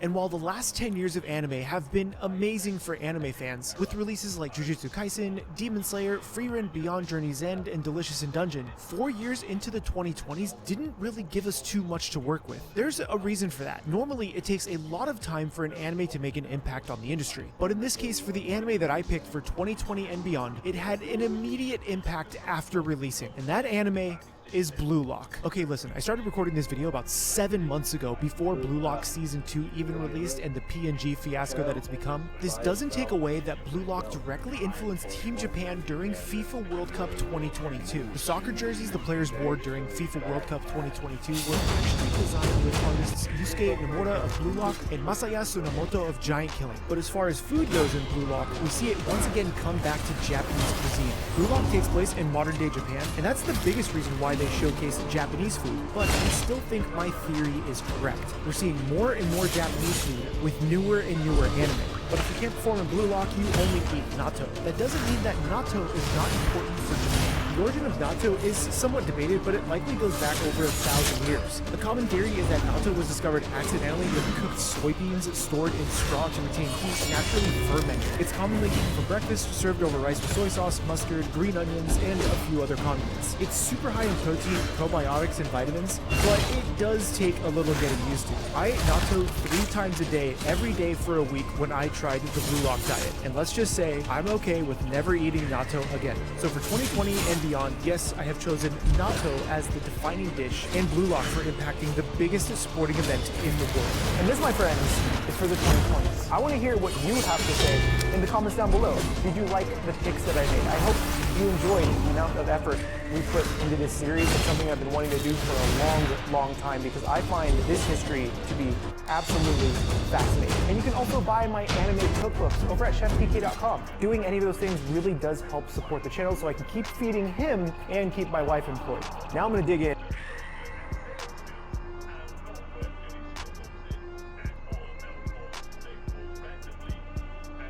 Today I'm going to be making this massive Ghibli feast for a few friends who are visiting. Princess Mononoke was my first anime movie. It really showed me what anime could be, and I want to pay homage to every Ghibli film I can think of. Well, not every one. I actually made an entire menu, which I'll put right here for you. Now there's a reason why I'm making this Ghibli feast. I have a few friends who are visiting from Japan, and they're the ones who helped me out on Quest for the Best. I never had the chance to cook for them, so I figured while you're in town, let me make you some of your favorite foods from your favorite movies. This one is gonna be a doozy because I'm actually prepping this 3 days ahead of time because this is Halloween, so we're just gonna get that out of the way. I'm wearing my Naruto outfit, so this way if trick-or-treaters come to the door, I'm ready to go. Just give them their candy and just be gone with it, right? Now because this is so much food, I do have to plan out quite a bit of this ahead of time. It's basically Thanksgiving dinner in a lot of ways. For those of you who are new to the channel, I love to make anime food for my friends and not let them know it's from anime. Well, most of the time. I do let them know what they're getting into, but I try to surprise them with how good the food is. Hopefully they like it. This is Gandalf. He's my sous chef. He's make a decision.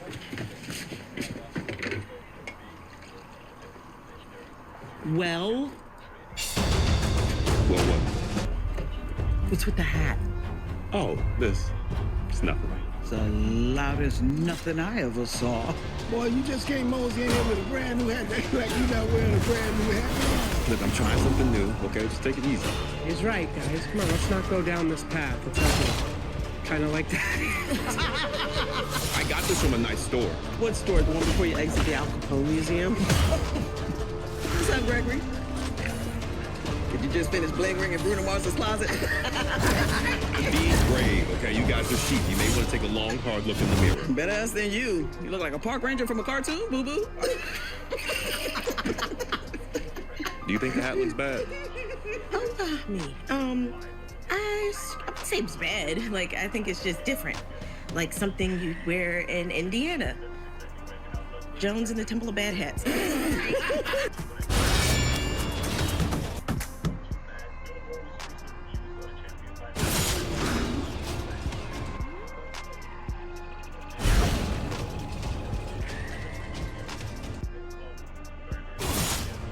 or someone you know hates ads with a burning passion, Pi is here to help. This is Pi. It's a free browser extension that blocks ads on your favorite sites. You just install it once and then like that. Terrible sous chef, because all he wants to do is eat. We just started.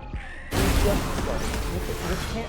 have this pork. Let me just begin this pork belly. So this chashu, Gandalf, you're killing these balls. So this chashu is actually going to be from Spirited Away, but it's kind of a weird one. This was on the table when the parents were eating that entire piece. The ones where they ate so much that they turned into pigs. The chashu isn't used in any ramen or anything like that. It was just kind of on the table. So I'm going to be doing the same thing with this. All I'm doing is removing the skin from this pork.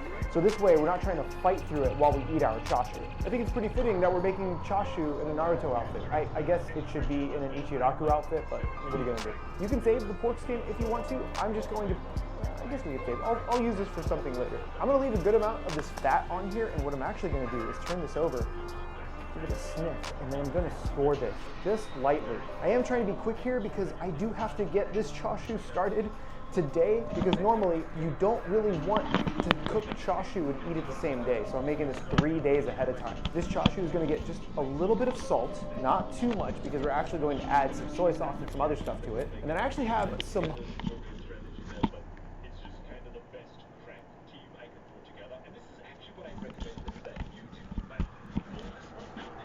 homemade teriyaki sauce. This teriyaki sauce is actually a recipe in my brand new Cooking with Chaos.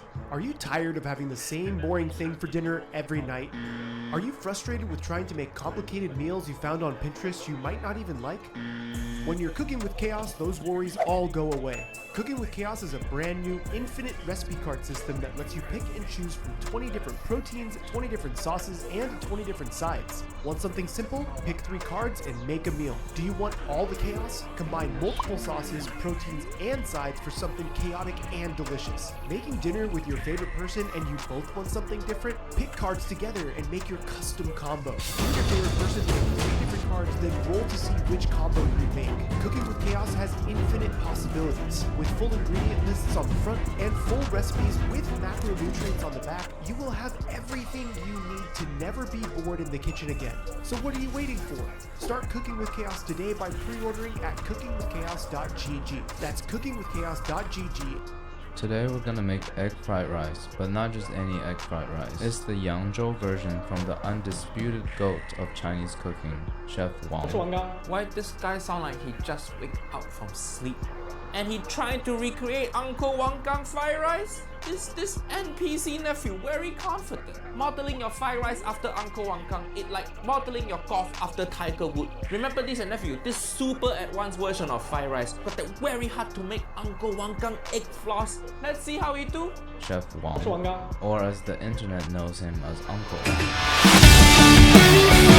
Unfortunately, our first step is going to start with the machine. Rice cooker good? Grain rice, which means you have to short grain rice, okay, but short grain medium grain jasmine rice. So if you use short grain rice for your fried rice, make sure to dry it off more.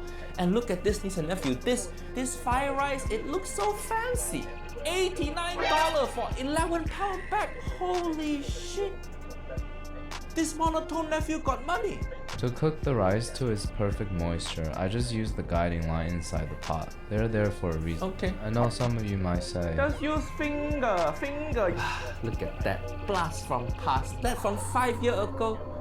Uncle Roger looks so young there. Oh, I don't trust my fingers with moisture related tasks. Once the machine's done all that for us, we'll dump, spread, cover, and then into the fridge till it's completely correct while we gather the rest of the dry the rice up. So with this grocery list in mind, I arrived at the market in Chinatown, where my full faith in sanitation lies. Don't show that to people. You're gonna scare everyone from going to Asian market. This lady at the store, aka the wisest person I'll ever meet in my life. But this store looks super authentic. Seafood, like how these dried scallops are the secret to a umami-packed stock. But this nephew, he's so monotone. He sounds so depressed. ChatGPT got more energy than you, Hiya. Thankfully, the fish butcher hooked me up with these pre-prepped, ready-to-use frozen sea cucumbers. $173 of cash is out of it. $73 for ingredients. And 72 of that must be just for egg. Yeah, niece and nephew, eggs super expensive in America right now because there's this bird flu going around, killing all the chickens. Is bird flu okay? Not COVID. It's not us listeners. The most important part. I know you're surprised at the fact that I have all the ingredients required. To get the most annoying task out of the way, I'm gonna start by peeling these green peas. And I begin— Wait, you get the wrong pea, nephew future. This snap pea, you don't peel it, you eat the pea with the pot together in like stir fry. For fried rice, you need garden pea. And just get frozen pea, that's good enough. Vegetable tastes like shit anyway. Don't need to eat fresh one. I might have gotten the wrong vegetable because they seem to be too small. Okay, you know. Put them away. Went back to the grocery store. Opened one just to double check I got the correct species of vegetable. No, it's still wrong. And realized that I got the same thing twice. From now on, there's no more time. He really shelling all the pea? Artwork, I finally— He got no energy to talk, but he got energy to shell pea. We got enough peas to feed a pigeon. Then we'll take the lean part of the ham and dice it. Okay, ham correct. Next, we'll deal with this moldy bamboo shoot. Bamboo shoot correct. It's before. Just following Uncle Wang Gang recipe. You just dice it up like any other vegetable. Okay, this nephew actually got good chopping technique. We're also gonna dice up some sea cucumbers. Its shape is just as phallic as regular cucumbers. It's only much with— Shake it around like that. Move the intestines inside, or as a professional will call it, scraping the shit out of it. Cut into strips, then dice into cubes. Soak shiitake and dried scallops in boiling water. Shiitake mushroom correct. 5 minutes. Spread the scallops into thin strings, kinda feels like pulled pork. Then cut the mushrooms into small cubes. Kinda feels like raw chicken. Yangzhou fried rice, everything need to be about same size. So he's chopping good. And look at that, he got expensive looking chopping board and expensive Japanese knife. I think this nephew secretly millionaire or something. But why he sounds so depressed? That really show money can't buy happiness. Speaking of raw chicken, we're gonna debone our radioactive chicken legs and then— Why radioactive? Cut them into small cubes. Nice. Oh, I forgot to mention that I cut up some shrimp and cooked them as well. Now that we have all our ingredients ready, I realized that I've never been this organized in my life. And like every good video, we gotta tackle all different categories. My favorite category happens to be POV. Nice job, team. Don't jump scare Uncle Roger like that. Who's that alien person? Time for the most difficult part of this recipe, preparing the egg blocks. We're using 2 whole eggs and 3 egg yolks. Beat it thoroughly with my Ligma fork and then pass it— What is Ligma fork? Yeah, so keep correct. onto the stove. Let's just get this.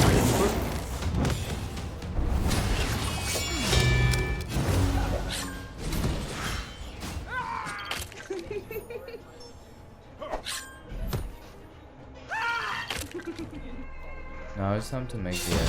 I'm not confident that I'll be able to make it, so we'll find. So you're trying to make the egg thread in that little saucepan. That's not big enough. All your egg gonna come together. That's the smallest saucepan Uncle Roger ever see. Rich little nephew just buy big wok like Uncle Wang Gang. See what he using. Uncle Roger can tell from his crack of head he's Asian. An Asian guy don't have wok. Is that why you're depressed? By the way, it's such a shame Uncle Roger never could meet Uncle Wang Gang and work together because I banned from China. And if you don't know why Uncle Roger banned from China, it's from my stand-up show, The Hiya Special. Big news, now streaming exclusively on Hulu. In that tour, Uncle Roger talk shit too much about China and Taiwan, but Hulu so nice, they're not scared of China, they're putting my special on there. Hulu is US only, so if you don't live in US, you can't access Hulu. You know what VPN to use? 我升任之后加入小宽油。 Means big wok, big surface area. So once the oil starts bubbling a little bit, we'll touch it with our finger. No, don't do You'll that. know it's hot enough when you hear this. I know you depressed, but please don't self-harm. 同学们切记蛋液必须形成一根细丝下锅，否则下。 See, the wok so big, the egg got space to spread out. Guarantee you're gonna fail. So one hand stirs and the other hand pours out the egg. Okay, let's see. It's possible. No, you're not poured in enough. See, clumping together already. Hiya. Ugh, you gonna eat that? Oily as shit. How you gonna eat? The eggs all clumped up together and became the most oily scrambled ever. I would start over, but I only have the energy to deep fry once a day. So No, you wrong. You don't have energy to do anything. This nephew talk like he had 1% battery. Uncle Roger feel like I need to find charger for you. Just sounds so miserable. Are you sure you need fried rice? Uncle Roger think what you need is reason to live. carry on. The stir frying process is very high. Hiya, not wok. Why not wok? We'll follow Chef Wong's exact sequence of addition. Once the oil is hot enough, in with the ham, and then shred it. Ham good, scallop good, shiitake okay, chicken good, see cucumber good, bamboo shoot good. Right. The order fine because he following Uncle Wang Kang. We're adding in our eggs. Ugh. Eggs are broken.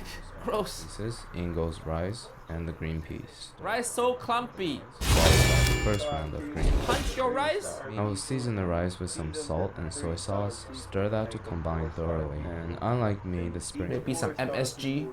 Third round. Now we'll turn off the heat, toss that quickly one last time, and ready to serve. I'm gonna have my Instagram followers judge it before Uncle Roger does.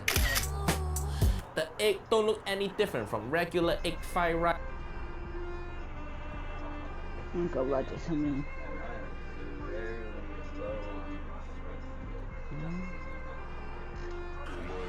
Is Nintendo stupid for not doing things like this? So I know they've remastered games like Pokemon Diamond, and hear me out. What if instead of remastering the game completely and giving it all new graphics, instead you just port it without changing any of the graphics and keep it all original? Then let's say you want to bring up the menu pops up on the top screen. So that way you could just get rid of the bottom screen altogether. And also tweak the game to fit in the true widescreen. You could throw it on the eShop for like $60, and on top of that, you don't even have to put that much effort into remastering the graphics and whatnot. Is Nintendo stupid for...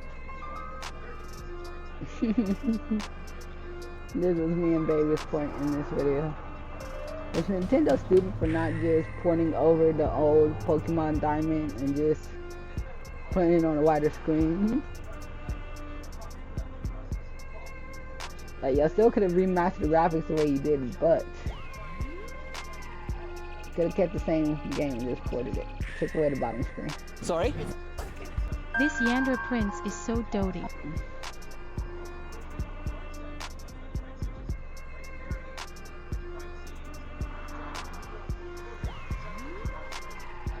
In Japan, certain luxury restaurants like to charge large amounts of money for dishes that don't take very long to make. And the dish that this luxury chef is about to create is a great example of that. He starts out by separating the lettuce that the customer chose. After peeling each piece off, the chef asks her if she would like to keep the stalk of the lettuce, which she declines. This will become very important later. He then begins breaking each piece of the lettuce into small pieces. But then something surprising happens. The chef then tells her that his service of making the food in front of her will be added to the total cost of the meal, which is already expensive. This shocks her, but she can't bring herself to stop him as he is already in the middle of making the food. She regretted it even more when she saw the numbers. Once he's done mixing the secret sauces, he adds some scrambled eggs and some of their extremely expensive cheeses. The worst part is that this ended up totaling over $300. Would you visit? A regular Anyway, your secret.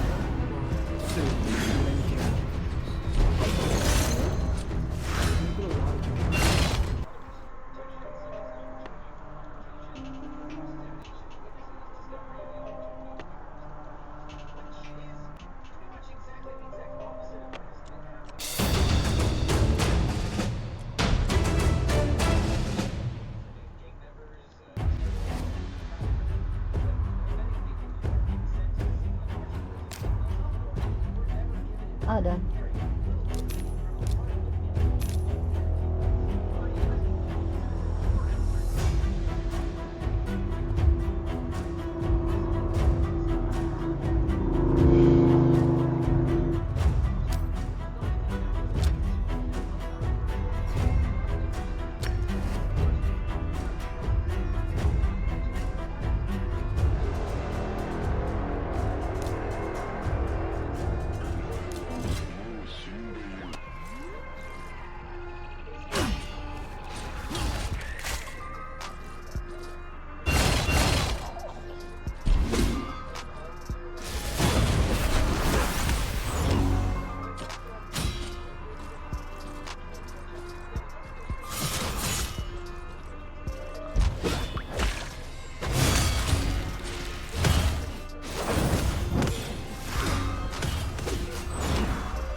What the hell? My age. Sorry, I'm listening to Uncle Roger on YouTube. That was my fault.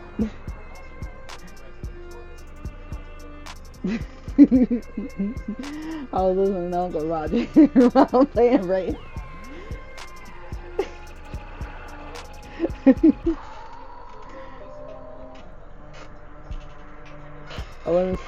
I thought I muted it, but no, my bad.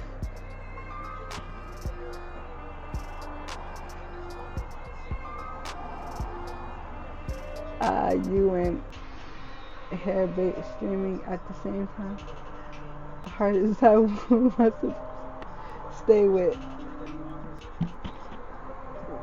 I'm doing good. How are you? Wait. Is my mic not working?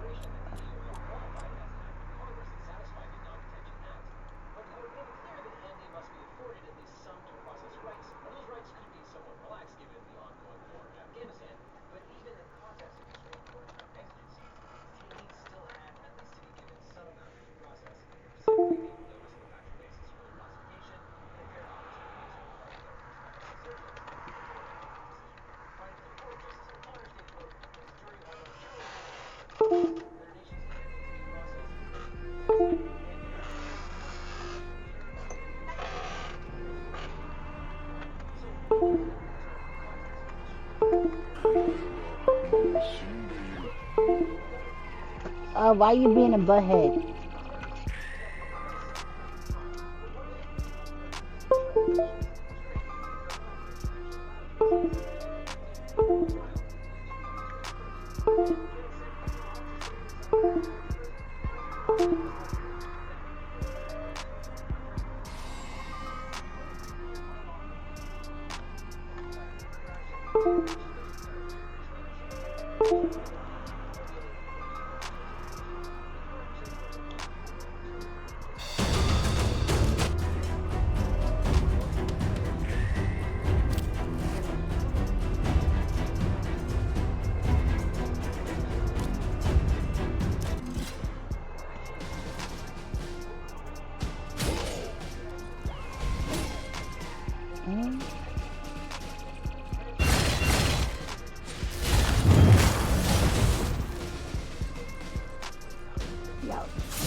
Hey, can you know I'm about to go to jail?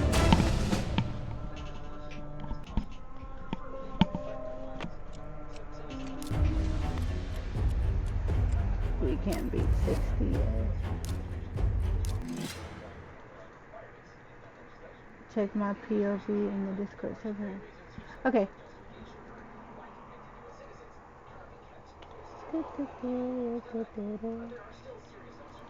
On the way to the disco, donde está?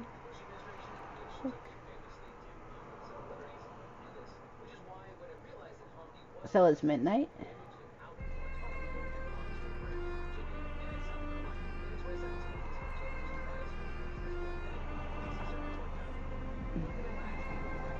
Oh, thank you for the shout out.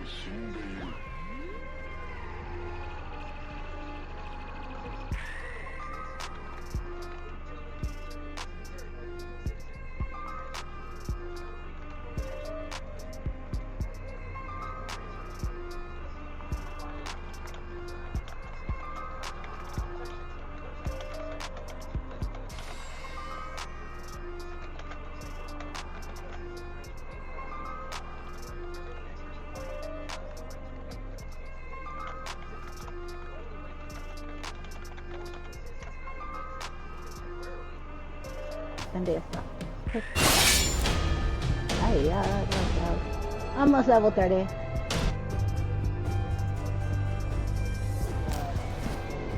I did take 29.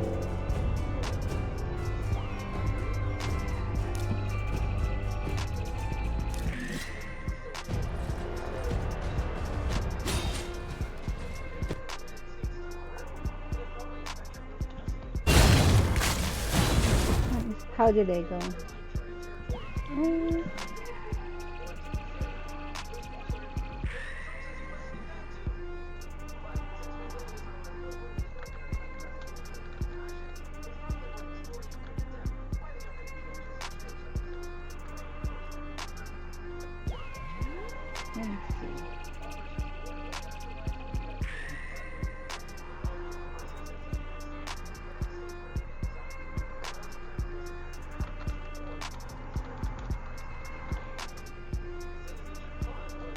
Yeah, I'm in Eastern time. Where's back up? No. Yeah, Eastern.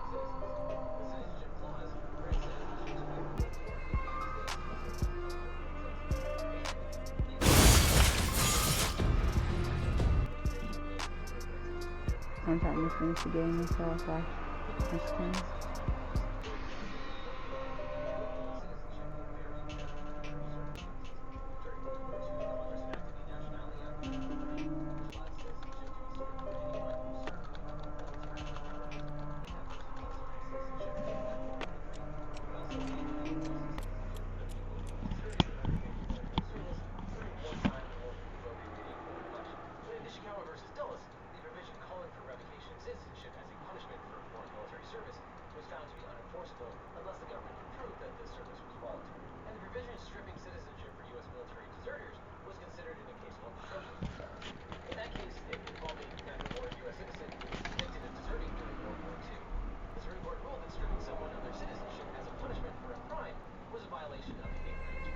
Dynasty EPS chart.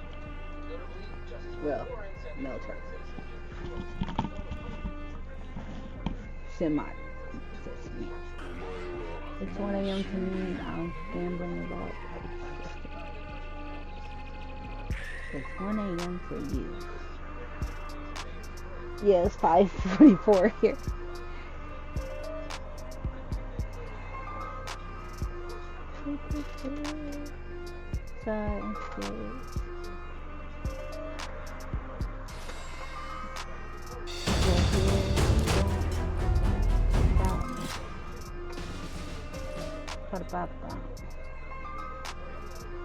Pow.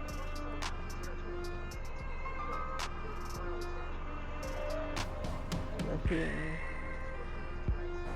Be ready.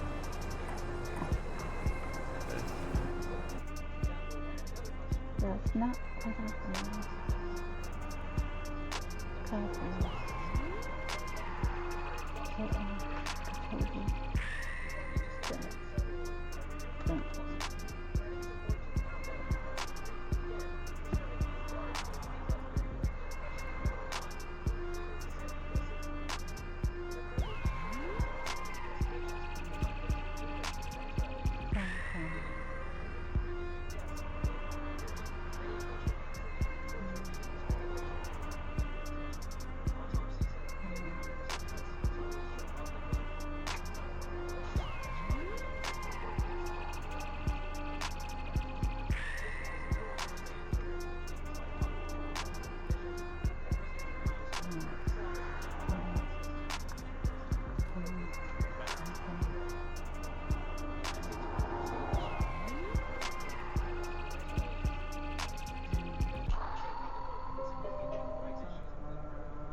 Victory!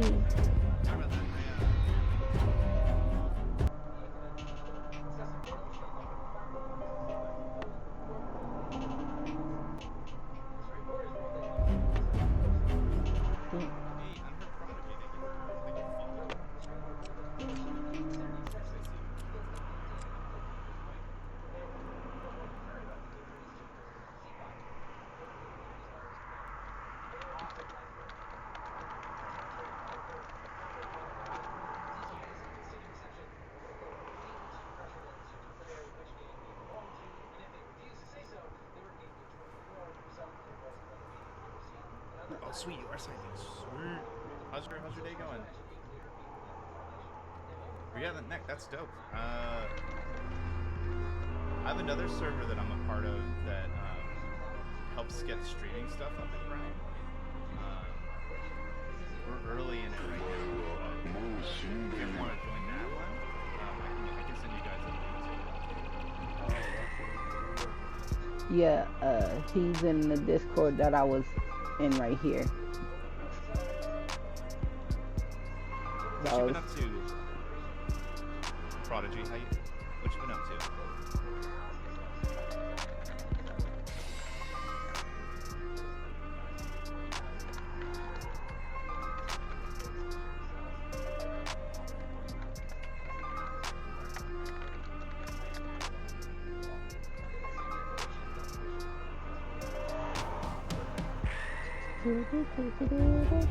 Oh, I thought I clicked play.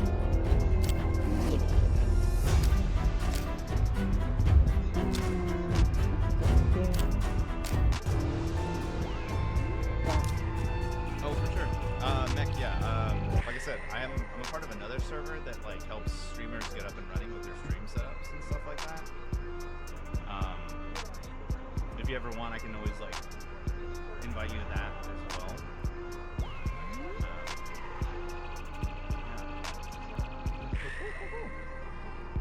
We're making. Thank you for checking out everybody's stream, man. That's like insanely helpful.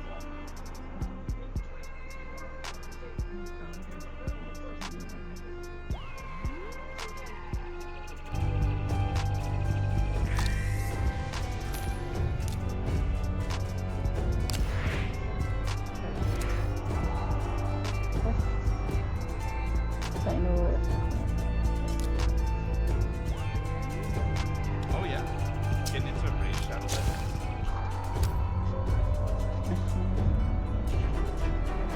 When I check the play, every time I start playing.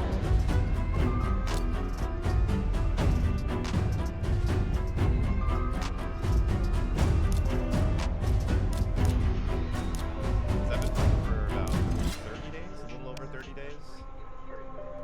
Super grinding right now.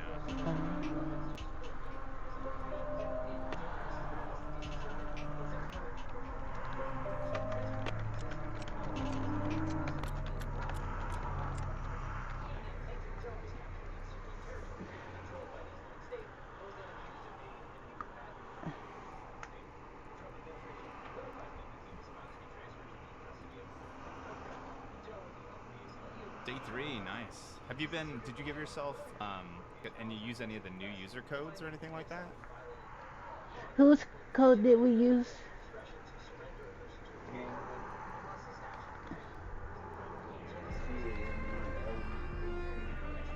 Because you can get, so this big guy right here, that just used that big old outburst attack, he's a new, oh you did, which one did you do? Because like that one is insane, like that character is... He's asking me who I got out the thingy. Which hero did you get me?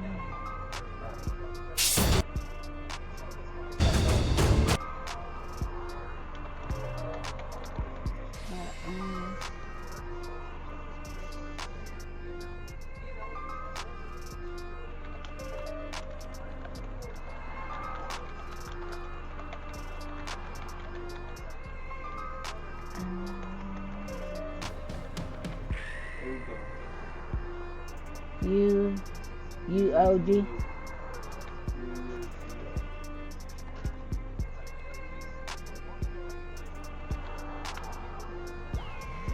What's the boat chick?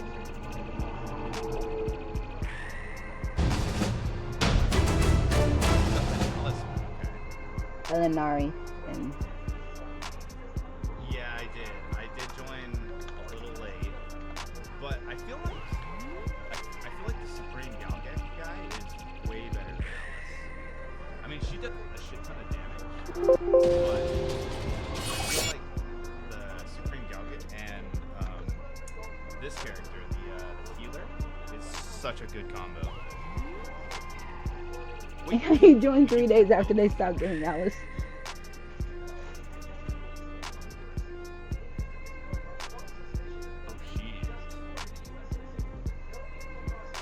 lineup is way better than mine. He's like, your lineup is way better than mine. He was like, superior to this person. I'm like, so far, this is my lineup. Huh, what? I got it 3 days ago. Today's day 3.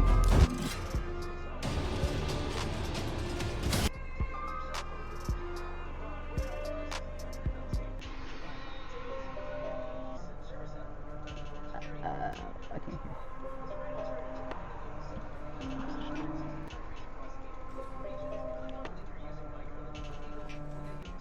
Yeah, I didn't do it. Well, because you have to do the YouTube links to install the game, right? So that's where I have to, in order for me to do my sponsorship with Stream Elements, I have to use the game's install so I can he's doing get the the progress. sponsorship for Stream Elements. That's cool. So it was a sponsor, Phil.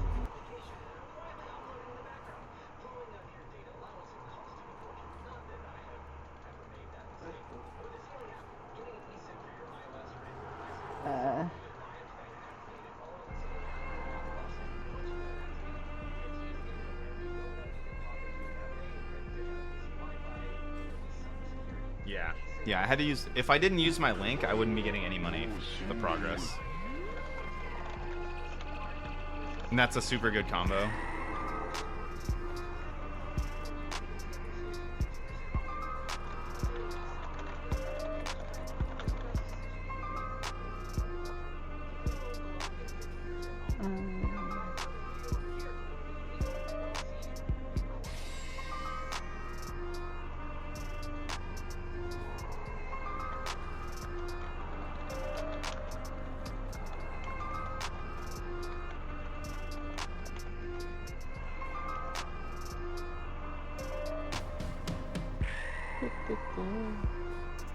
Now he's doing the same thing you did, but he's doing the sponsorship link.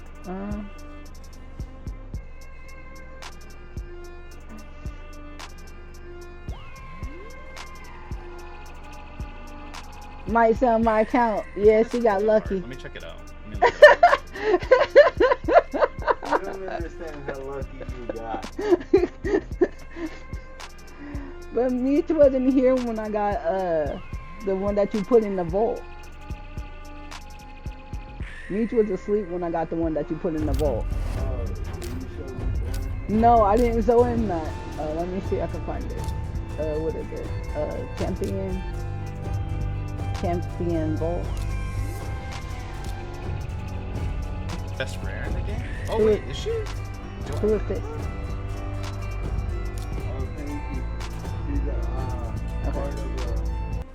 I should check to see if I have her. She looks familiar.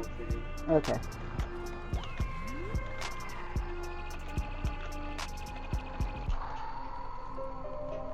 Might sell my account. She got lucky. The best rares are in the game.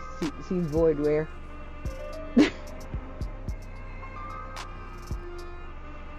Him, bruh.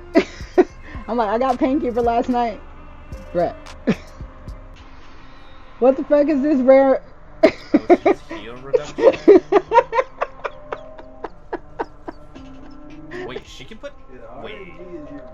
Her flurry of arrows can put heal reduction on 4 targets. It's crazy. I'm like, that's when you fell asleep. Is her base attack? Well, I can't get any good rares. That's super good. I came in. Hey, what you doing? Oh, playing this. I thought it. This 3 days ago. Oh, I thought it 3 days ago. I want to see if I got that rare. No, he wants to see if we got the rare. May have caused war. But she Baby, seems super like, familiar. There's no way I would know. Oh, is that the one you told me about, I think? I mean, music caused a war. That's super good. She's super good. Oh.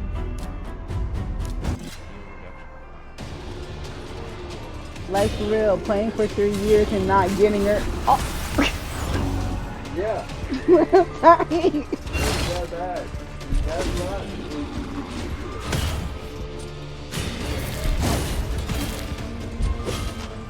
That's He got hurt and bellowing. And bellowing? Nice. That's some RNG right there. He's like, that's some RNG right there. Yeah, my friend on his account, he got Bellower. He's pretty nice. It's that like.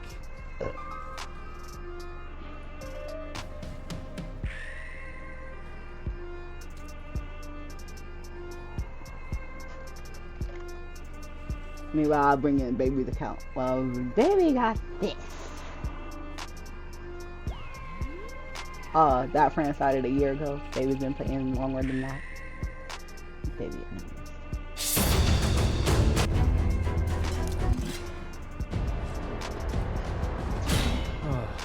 yeah, my friend got Bellower.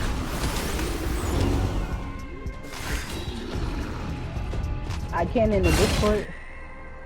Right here.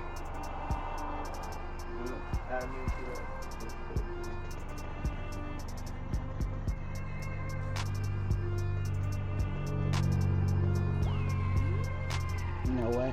Well, I was about to just send you the link.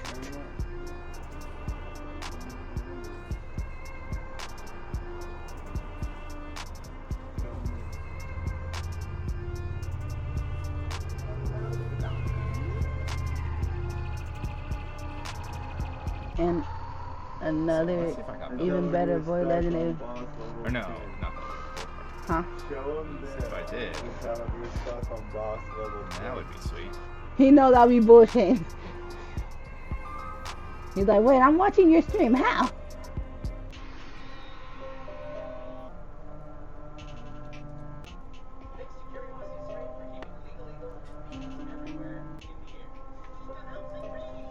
What's Discord? Oh, I don't have her. He doesn't have Cold Heart either. I don't have the good RNG.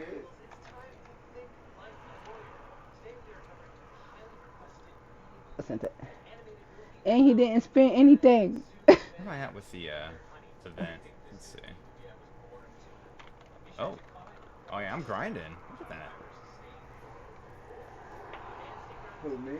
I'm at. I don't know if you mean me or somebody else. Let's keep grinding. His friend did. Actually, let me see if I can upgrade some guns.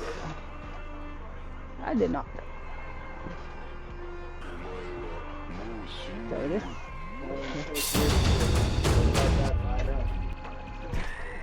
Nah, that's crazy. Yeah, they're gonna hit you with the bullshit. I know, cause dude's watching my stream like, you just started. That is pretty wild. Oh, he got the one chick. I want the bunny chick. You're gonna get her. How? That the one that we had before. You will get her.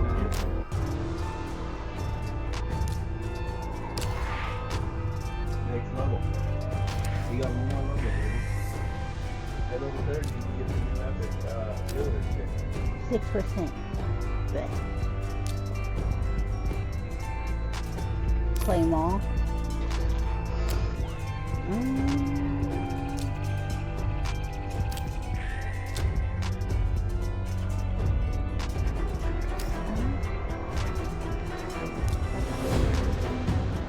Oh, that's it.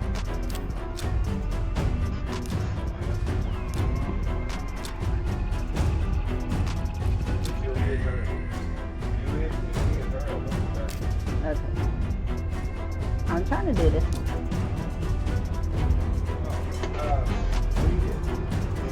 I sat here for an hour.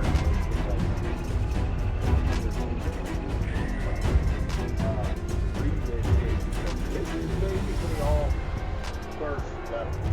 Go on normal. On normal, first level, first stage, back to tutorial type shit. Okay, so missions. some I see that cards. now. Need to like sell with attack percentage. Bullshit. I just seen the normal part. That just irritated me. Go back. Go back. I'm still surprised I haven't gotten like a legendary. Go to mission. Click it. Click go.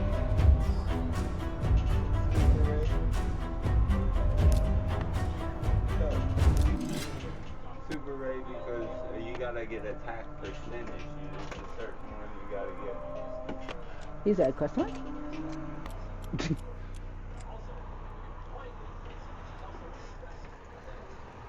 Say boyfriend's account. That's what I was about to say. What you put in score?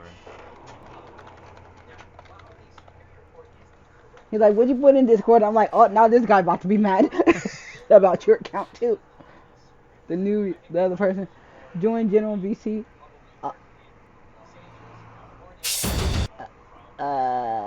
Okay. Oh boy. It's called rage bait. What I put in Discord, rage bait. I know, but he told me to join the voice chat. Oh. It's not me. It's not me, it's him. Like, it's not me, I swear. H2O. Oh man. That's a lot of progress right there. You said poggers on your bullshit. All I heard was poggers. He said I'll call poggers on that bullshit.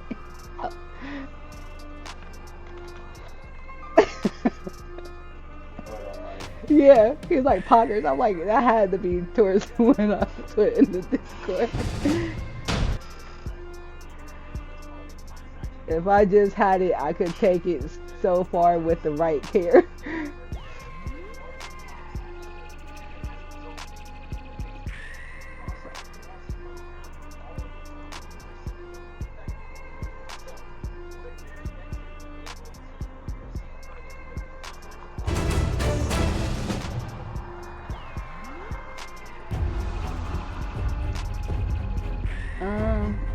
You know what?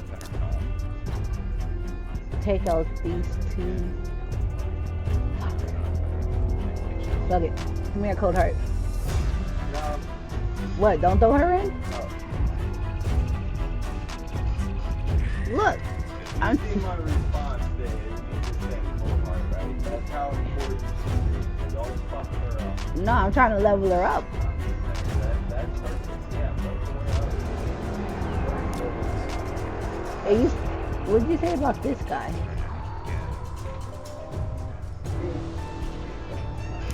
No, I didn't remember. But you said the demon chick.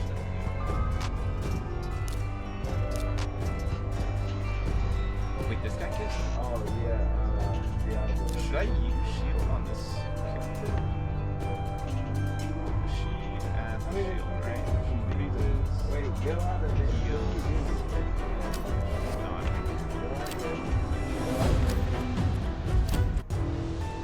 Yeah, you didn't even get it. Stop. Go out of there. Go to your mission. No worries, Go man. there. Oh yeah, let me hop in that voice chat. Click go. Mm-hmm. Don't click next.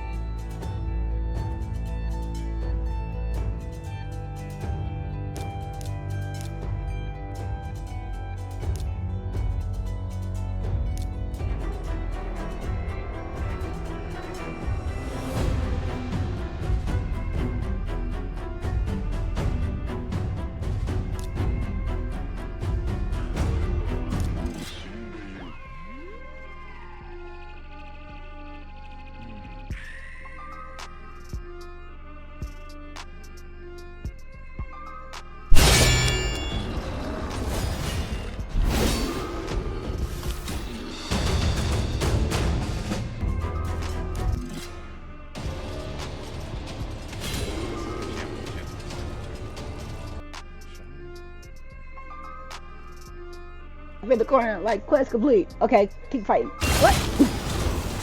Too late.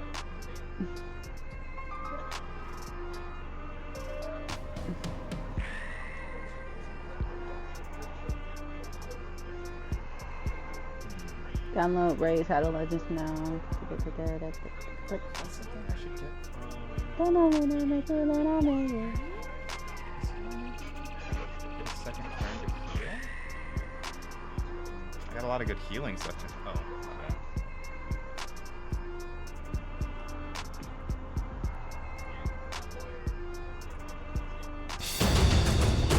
Hey.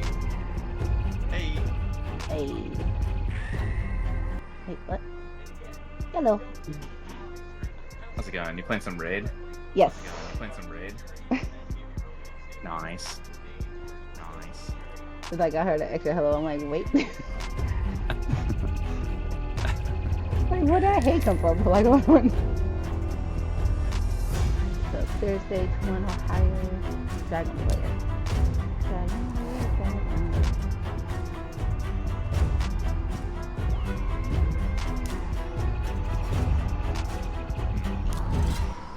Fight the dragon.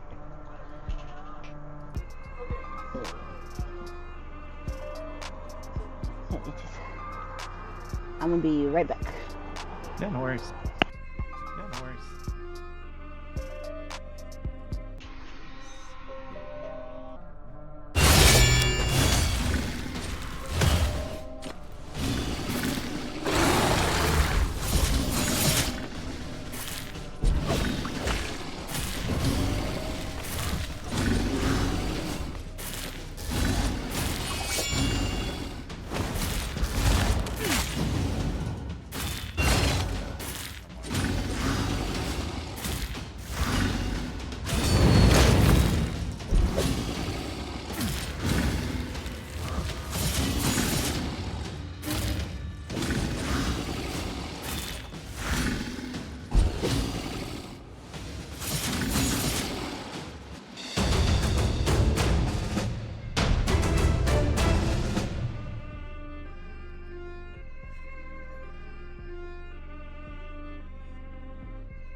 So is Relentless good for...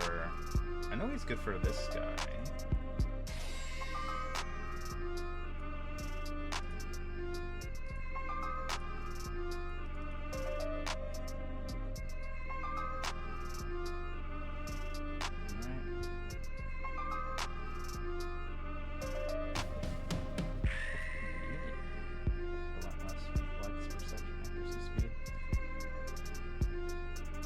I'm gonna try it.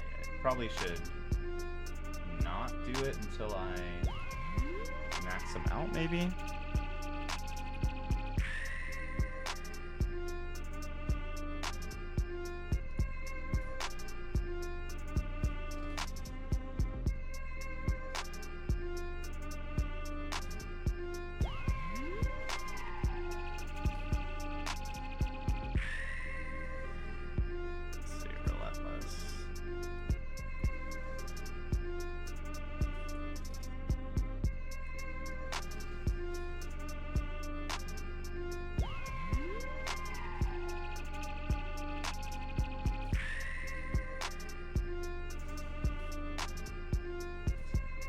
Hold on real quick. To Red Star? I think I'm at like 9. I'm at like 1,000 right now. But I gotta pick up this phone call real quick.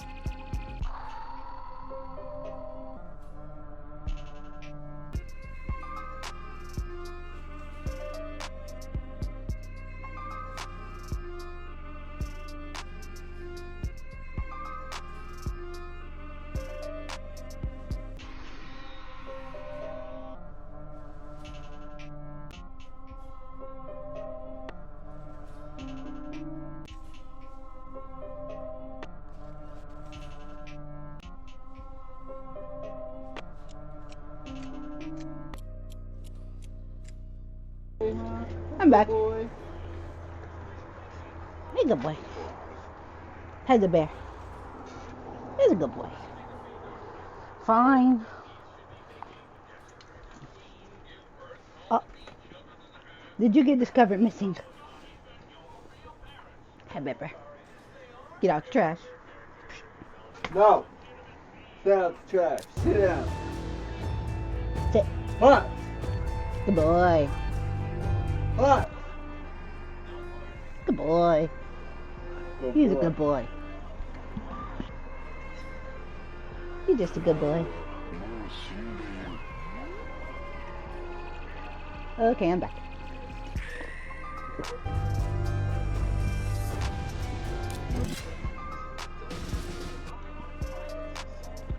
How close are you to the red star?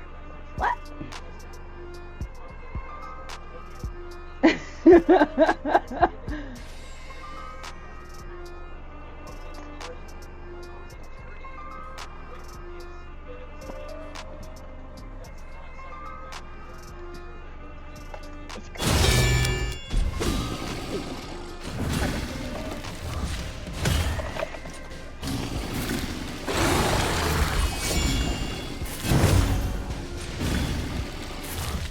He's the best.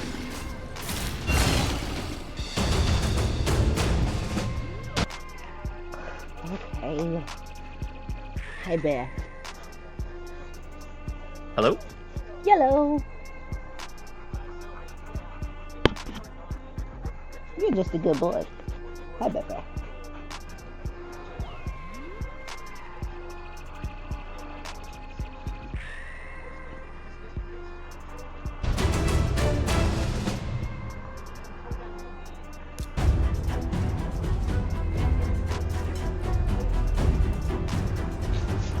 He's a good boy.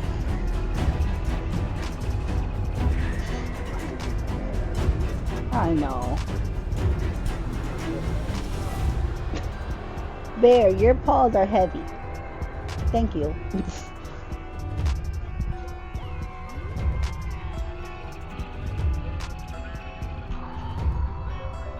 Or you discover missing the bear. Hey, stop digging. Good boy.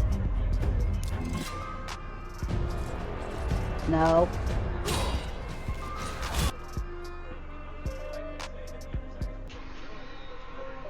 You're just a good boy. What's the matter? Watch. Good boy. I'm not taking you outside, pup. And I don't got your leash. That is not the way.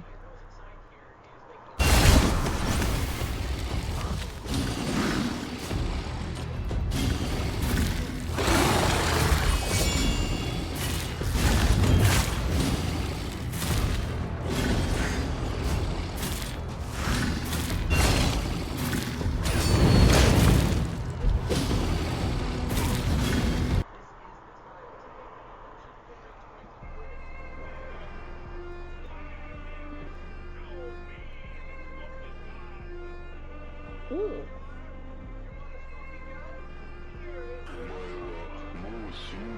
Let's see. Oh, you still here? Yeah, you got the red star. I'm gonna check. I don't think I have it yet. I don't think I have it either.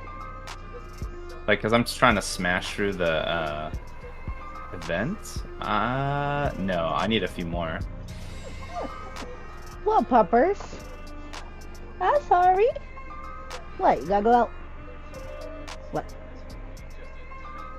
Oh, I was just reading your message. That's how, like, no, I don't think I have it yet. What's wrong, Yeah, Bill? I definitely don't have it yet. Good boy. I gotta see what other event I need to do in order to get it. That's what I was thinking about checking. Because I did the ice golem, because you just need to do enough to get the, like, plus 60? Or plus 50 or whatever to the event, right? For which one? The ice column? Yeah. There is a new event. Let me check that.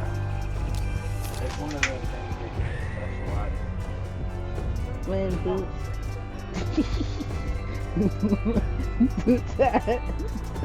Oh, the Deck of Fate. I think What, it is. pup?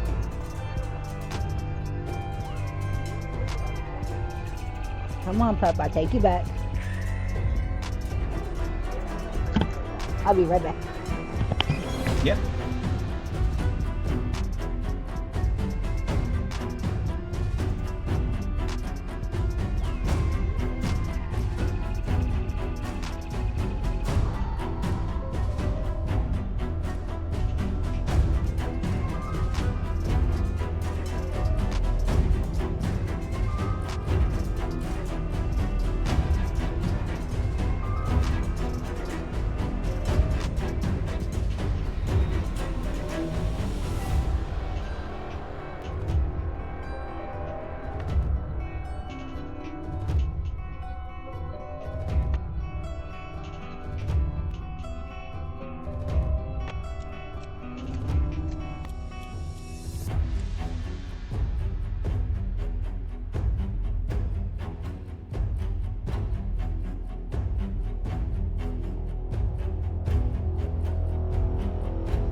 I'm back. Had to take out dogs. Yeah, no worries. Flipping the whole deck for the Deck of Fate thing sounds crazy.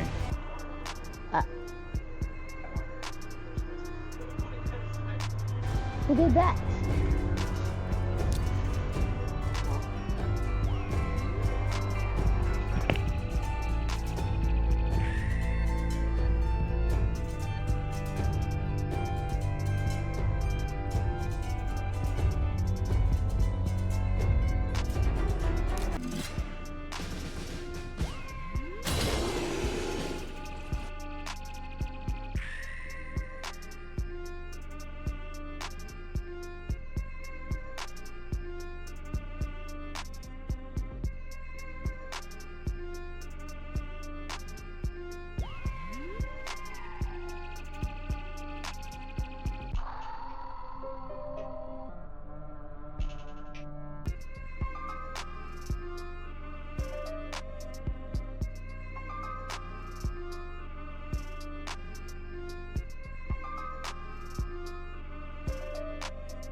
He just came up like, oh, you're up here now.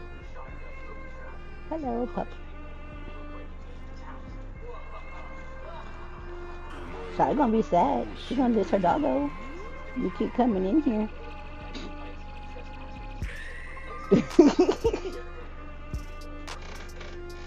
He just chilling.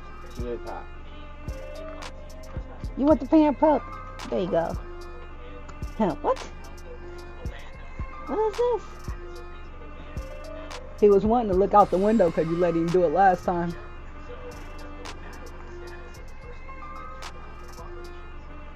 What?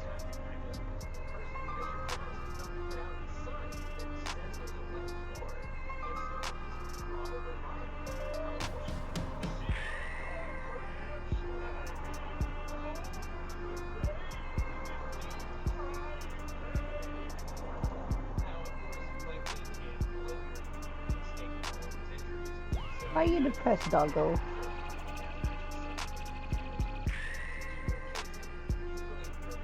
You're not in the cave. You're I got lucky and got some event points on my card flip. Nice. Oh yeah, you did say that was fast. He wants pets. You're a good boy. Yeah, I only got 30. Only 30 points.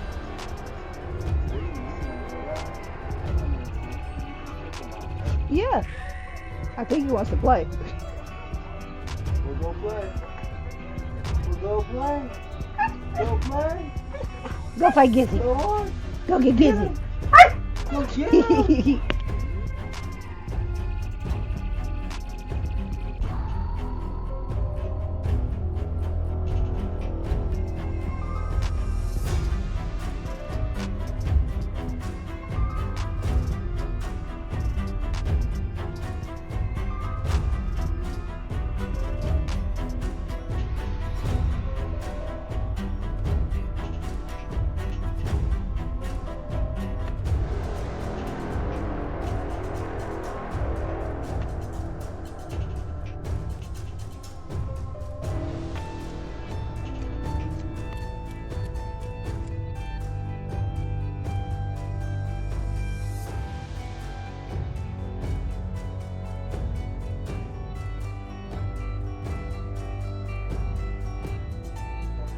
It was just a flip bear.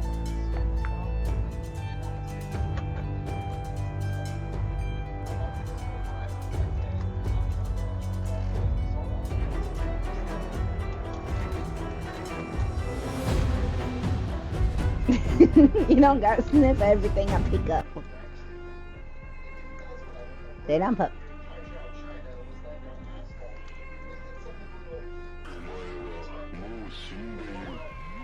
Go away, go away, go away.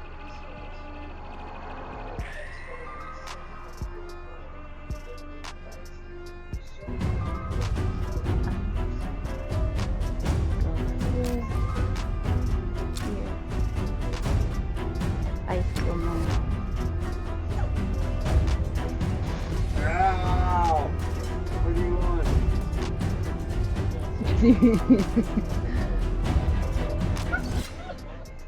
I'm gonna beat you up.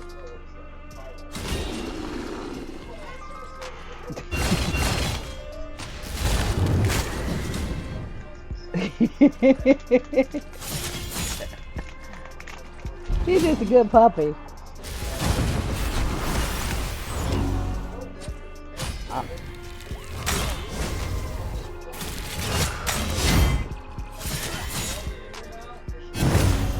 Yes?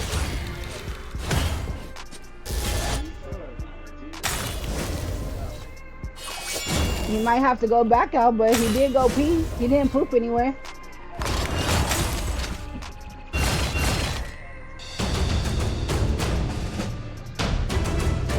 Gotta go out.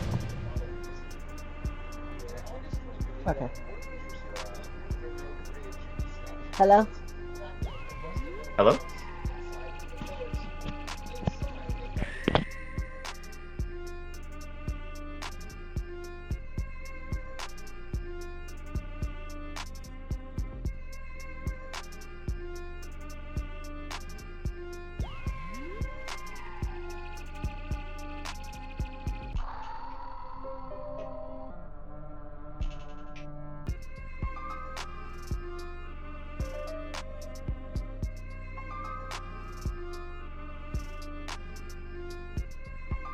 Sorry, I got a phone call.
Okay.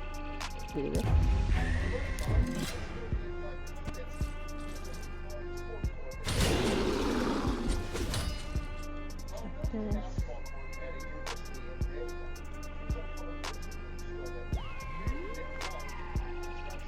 Did I close out my Chrome?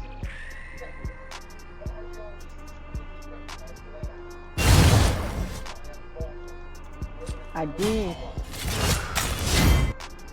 Wonder why I couldn't hear Hertz for a minute.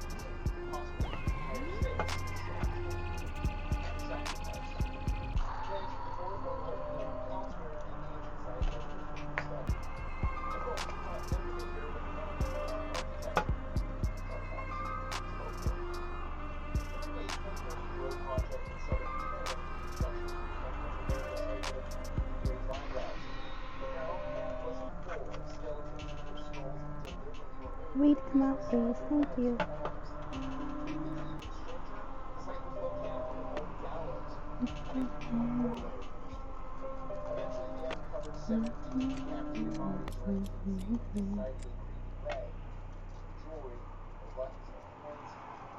There we go.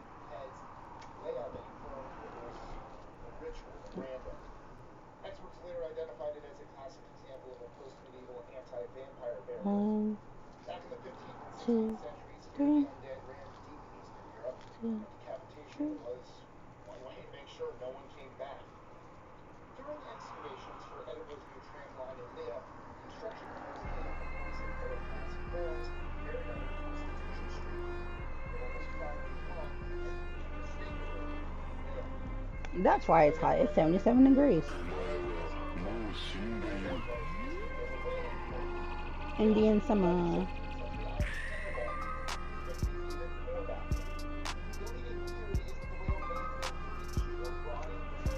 Disney's World. Go back to Ray.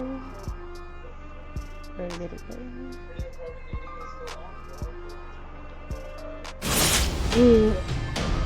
So which one killed me?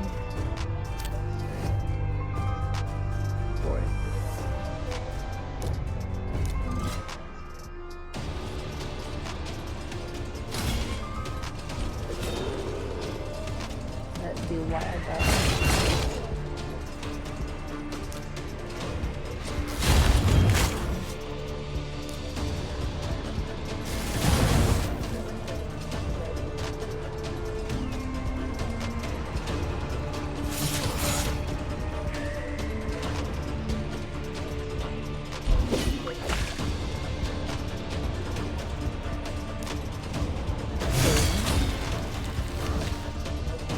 Got one down.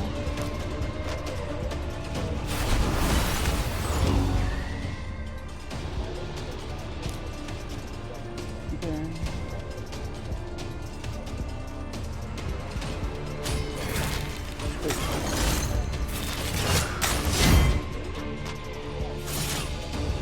Don't have to worry about him.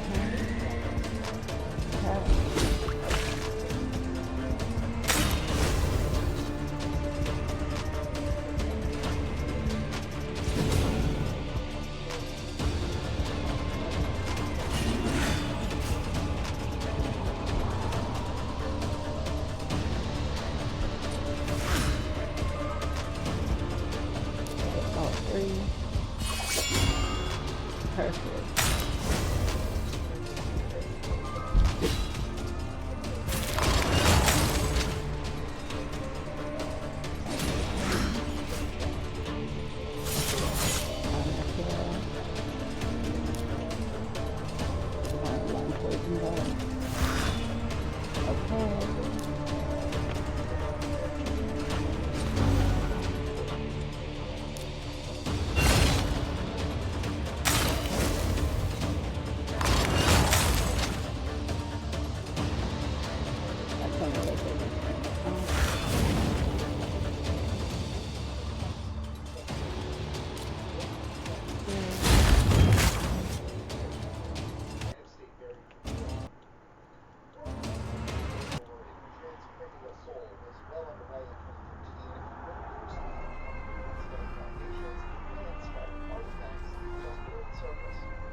Yeah, I know it's super important for the relic, right? Because the relic is like a pretty fat buff. Oh, hold on, I got a phone call again. Yo, unheard. Thank you for returning. Okay, get back real quick. I got a phone call.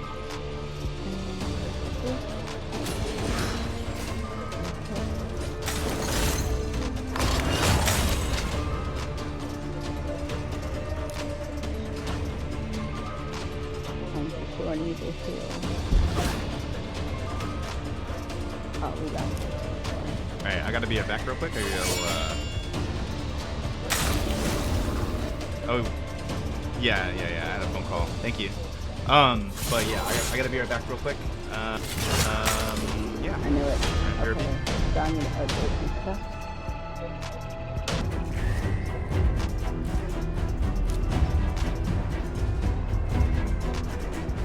Let's see if we can use it to raise this. Almost out of energy. Yellow, right? Let's go.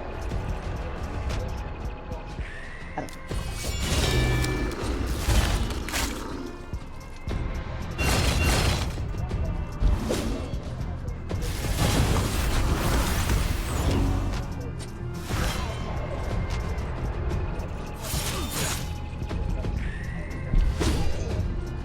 What drink you want?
It's you again.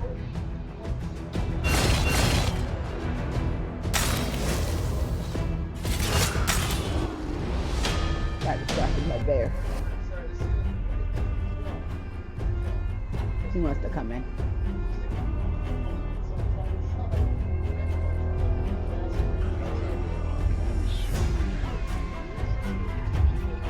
Did he run away?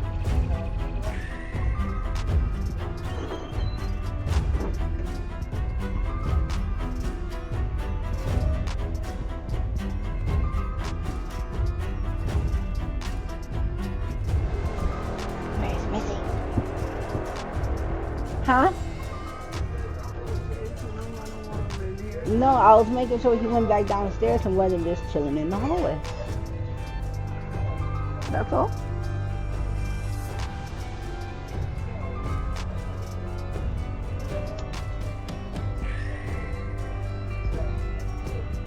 Cause dogs do dog things. You smell Gizzy somewhere, he gonna try to mark. And I'm like, we don't need this right now.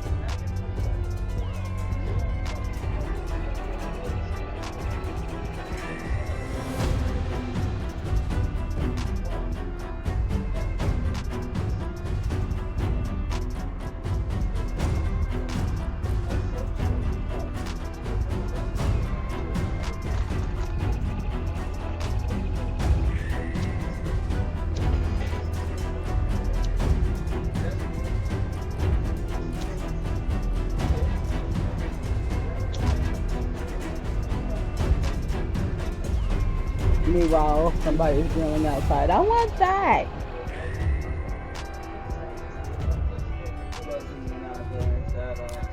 Mm-hmm.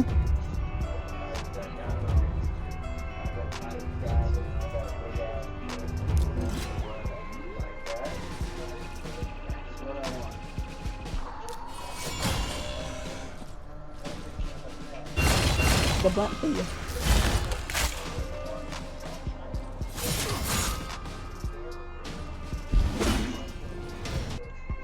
Go back. Go back here. Hello, how are you? Will I have a photo? Hello, coming to your stream.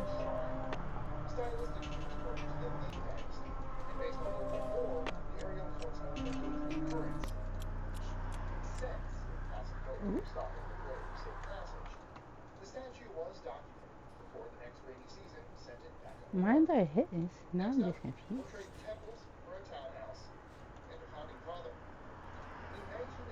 Ah, so close. Tomorrow after I was okay. Championship was stronger. I don't know. Autocorrect right. Look. Autocorrect is never our friend. I also get a buff after 3 pings. Once he kills something with her. Okay.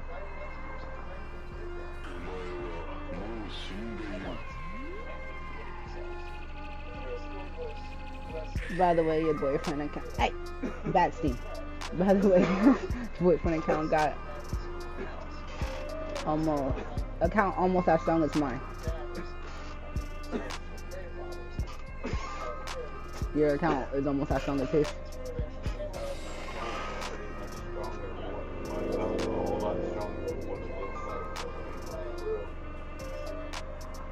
Hey, I can add you to the Discord.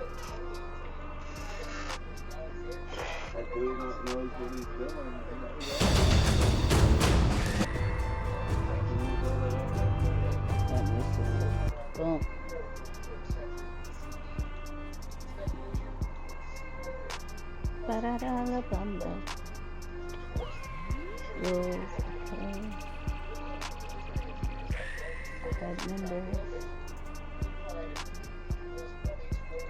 Because baby's been playing for years.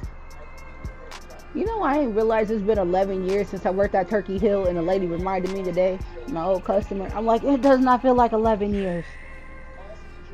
Why you do that? It's made me feel so much old.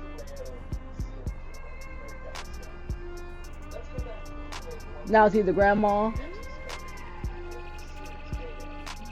She's like, don't call me grandma. I'm not that old. I'm a yeah. Sexy, crazy grandma, Mexican. I'm like, that is you. Found it.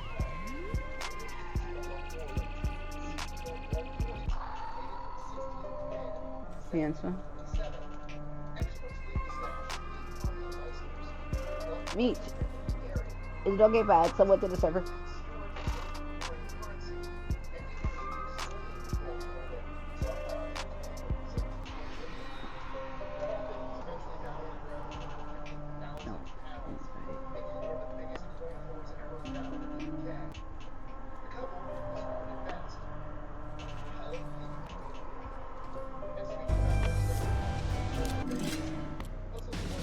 Here.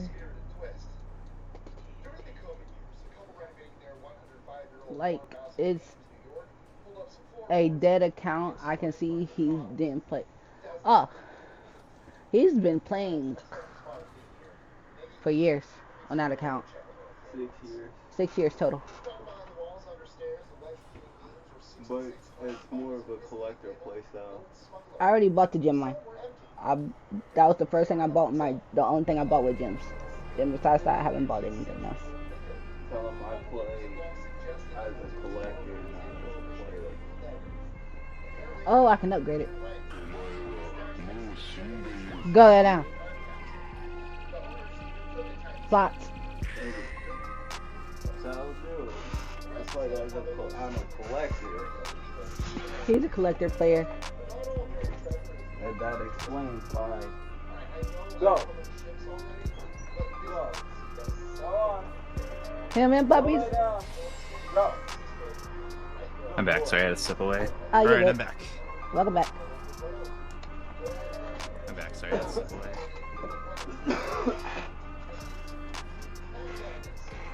With that one difference, man, why my account so low level and shit.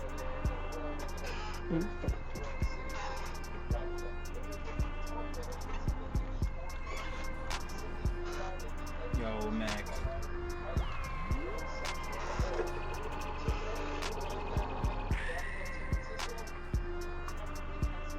There we go.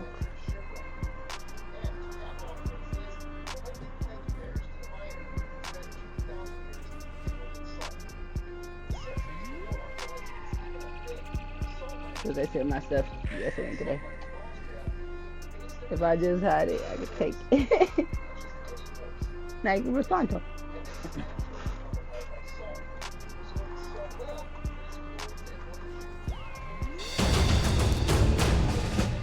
Oh yeah, I got in there.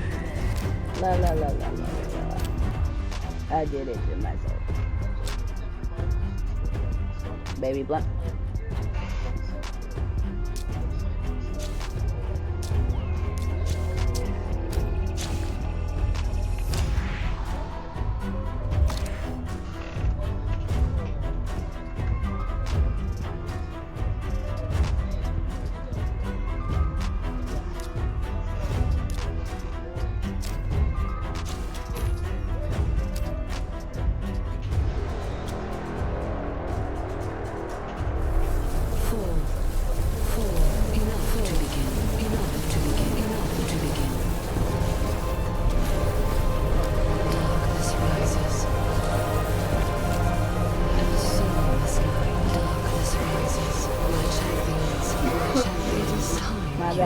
My bad. All good. I just mass spam the link videos from the raid. I'm like, oops, my bad.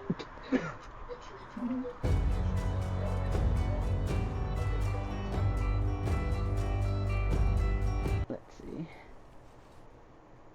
Oh, I can upgrade it. Okay, I'm gonna do that next.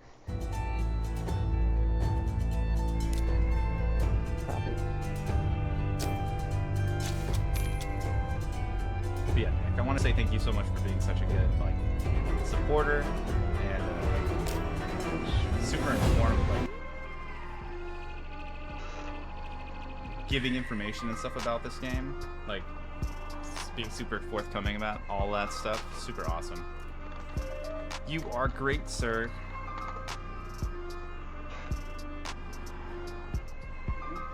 He was saying how great he was for Yeah. giving information. That's all like, look, he's bad. Yeah.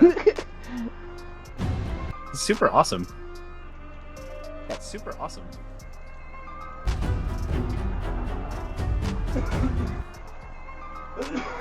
If I can click the right button, because I clicked right, this one would like right, this isn't right, back out.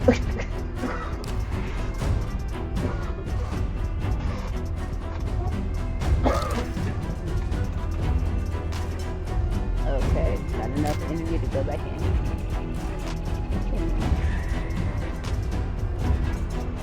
When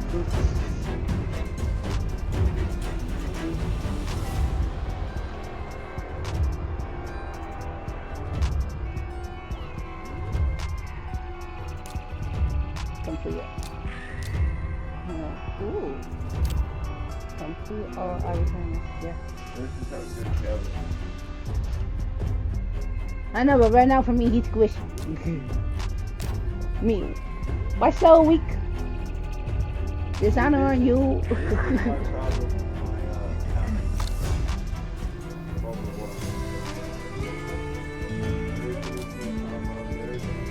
Upgrade it. I can't assemble it yet. Can I make this? Ah! Maybe not lost it. Potion mixer. I need this one.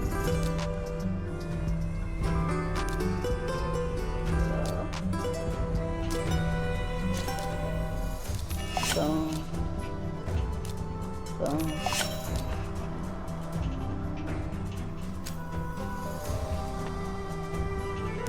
3 short. I think this guy was right.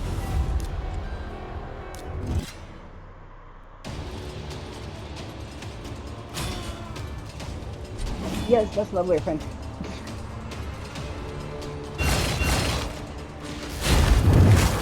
Go away. He's been playing for a lot longer than I have. Cancel. Again, it can't even really be called playing, just collecting. Your poor phone. All your phone knows is Raider. Now PC? The heck is this? But why you been? I'm in his clan.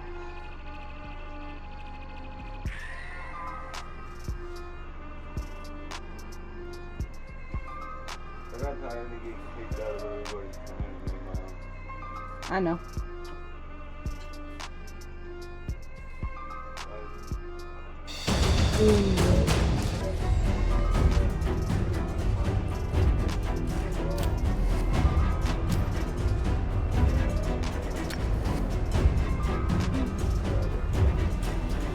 From me to me to me to me to me, then back to me.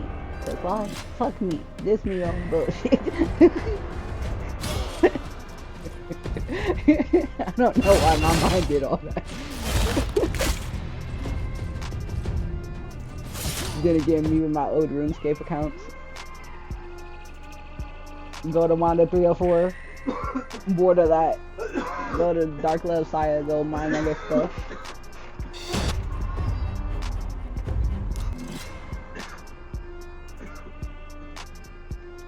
Who's in here? Oh.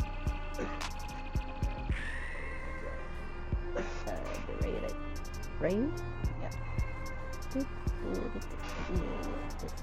Oh, they got a. Oh, you added the thingy. I forgot you said you got this.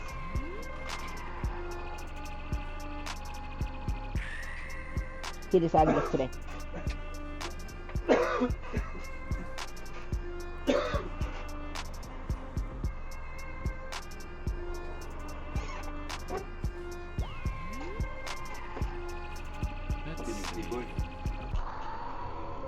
There is. Gotta grind the money so I can upgrade stuff. All the money. Go to raid. Raid?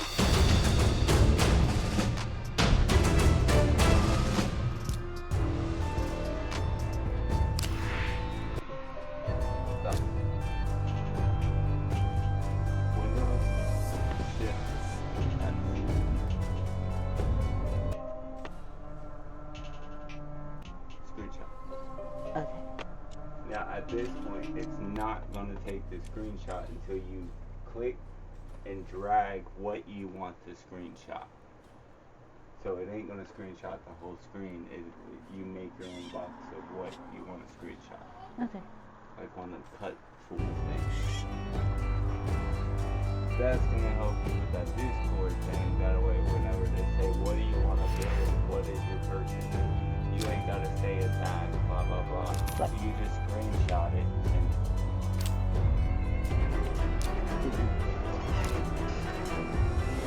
Yeah, I got a thousand. Oh, the fish.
always buy the green shard. The only time you have level shard over there. How do you... Oh, a legendary reviver. Yeah. I know I almost got... I think I almost got one. What? You got one. Right? Isn't the, That's how I was trying to do it.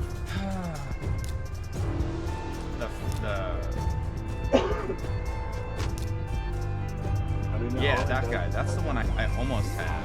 But did I miss out on him? Or cause I know you get like, I need like 25. Oh, in a week. Okay, okay. All right. Yeah, AOE Reviver would be sick. Is it a good combo to have 2 revivers? That's what I have. On the same team, or it's not very? Oh, is it good? Do that right? Yeah, that's what I have. Oh, is it good? Okay, okay. I have Ugo and what's his name? Yeah, because I don't want to get rid of the one chick I have. I can't remember her name, but she's like super good. One chick I have. I can't remember her name, but she's like super. One of the beginning ones. One of the beginning ones. Well, he's a supporter, so he kind of does both.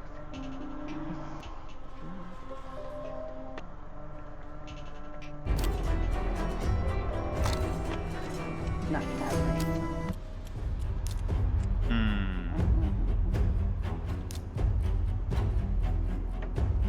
Tagore. That's what I have. Oh, okay. And yeah, you go.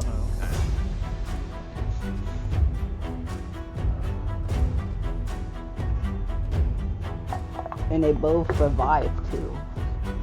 Yeah. I use like because I have the Supreme Galgic, and then him and my reviver. I hope I pull him next. Such a good combo. Such a good combo.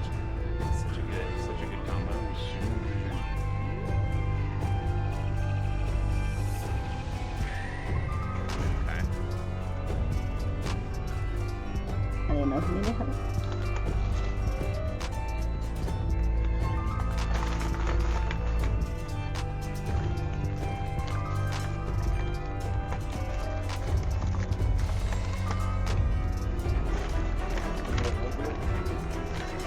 You did, yeah. Vanilla Coke. Unless they gave 2 root beers, then I don't care.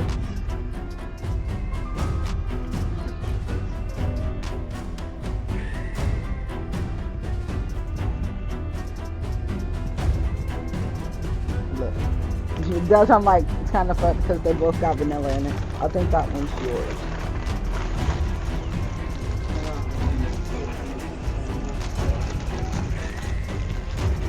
Yep. I got chicken. Plus, I told them no sauce and they actually didn't put sauce in yours. 50 days left. Ooh. I got a ranch.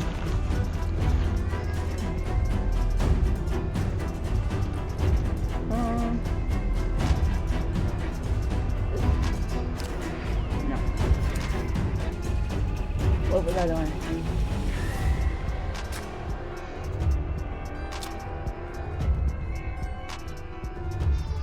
Oh, the event did change to the ice phone because it was the dragon yesterday.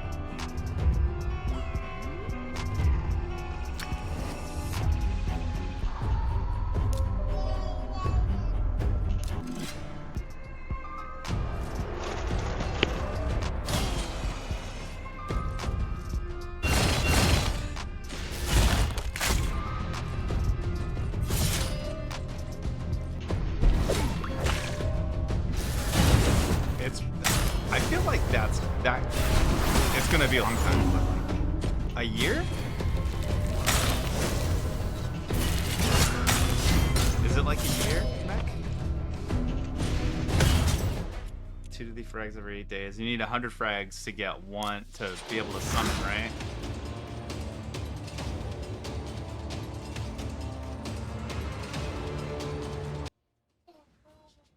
Oh boy, so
Oh, and you've been playing for a long time, huh? It's gonna be a long time before I get it.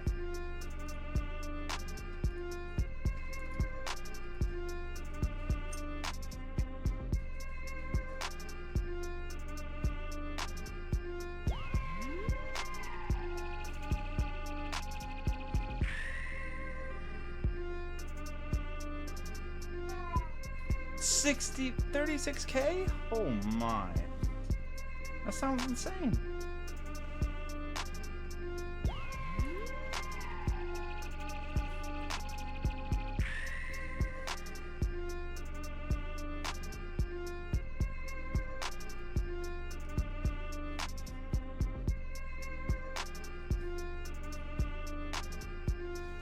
That's insane.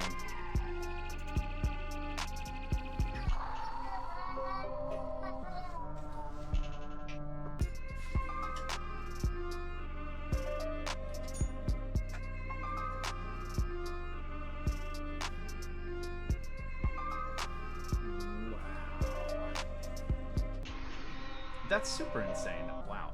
I mean, that must be an amazing hero then, right? But you can get lucky and pull him in the legendary pull, right?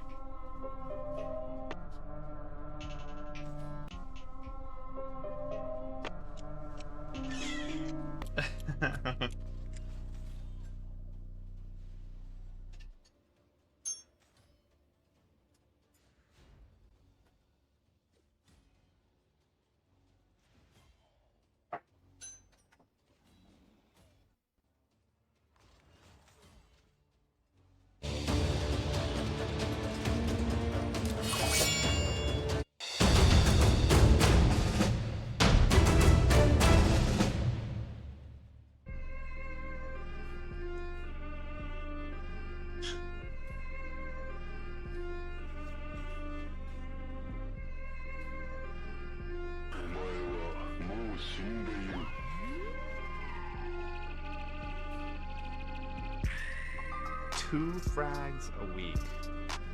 My God.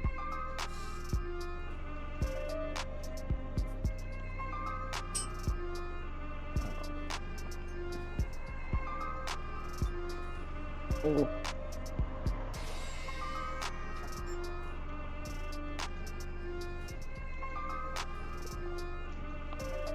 You forgot to upgrade it to gem mine, by the way.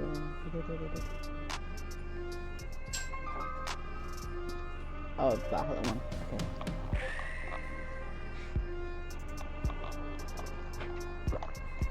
Like, are you talking to me?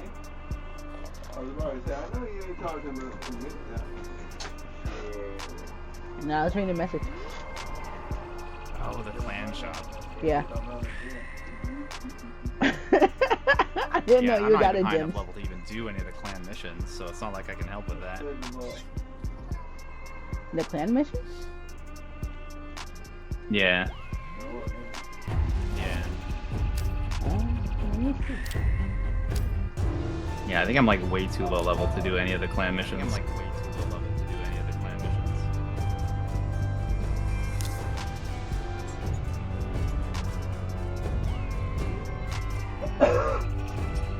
Now, unless you're sure, don't take the point.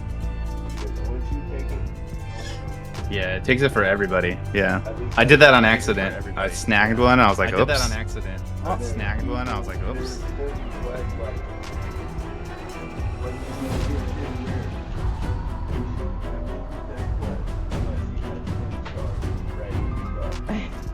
Yeah. I mean, those I could probably take. Just because I've been waiting to use my shards, but yeah. I've been waiting to use my shards, but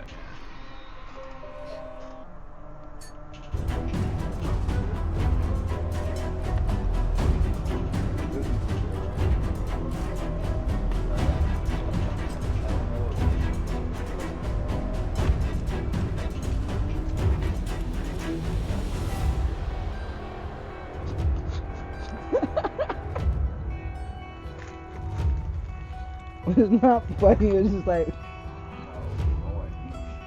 so I can laugh like really. Here you go. You know what? I don't want both. What?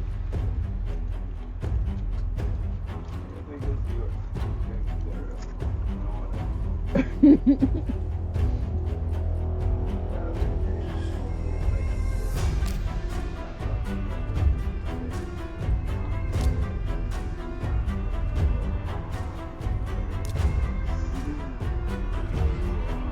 the vanilla coke.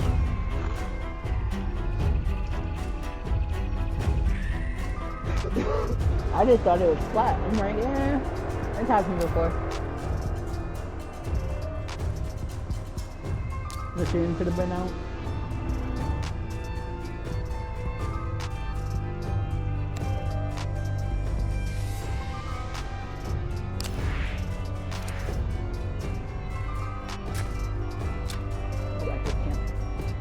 What?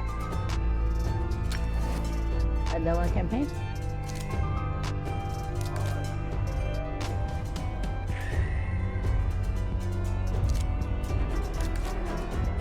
So do I have this?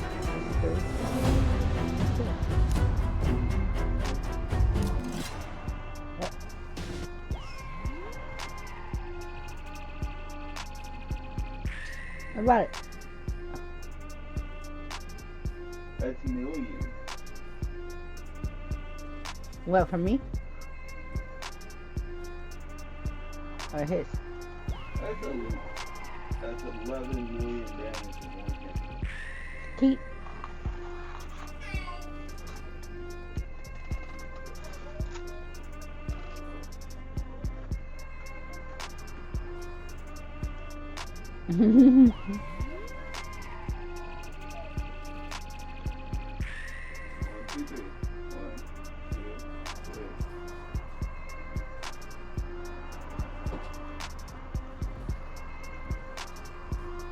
Oh no, that's Billy.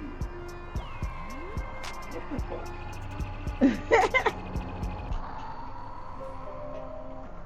Fuck.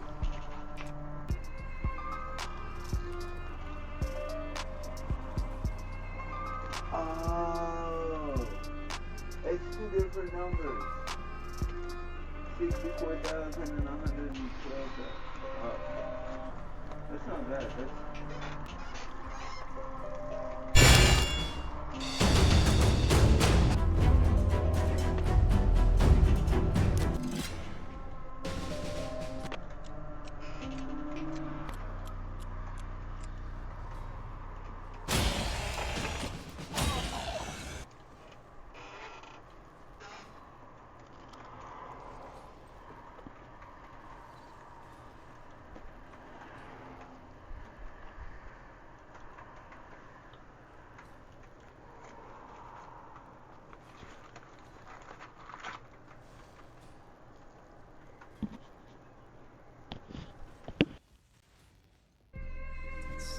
Let's see.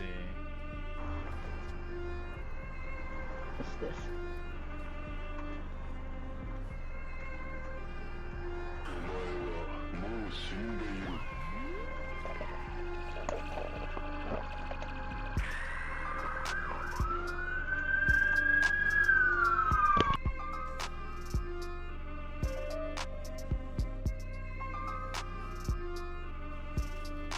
Three reviews. They fucked up. My bad.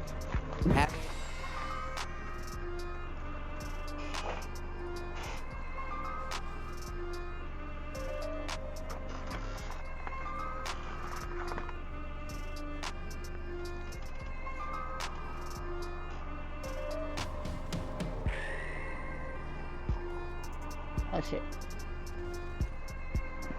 Okay. Ah, one.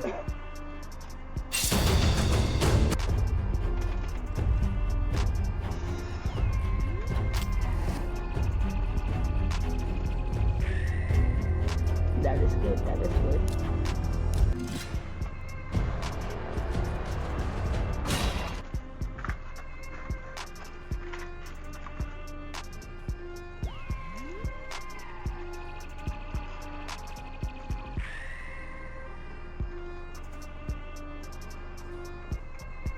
Hmm? I thought I did that already.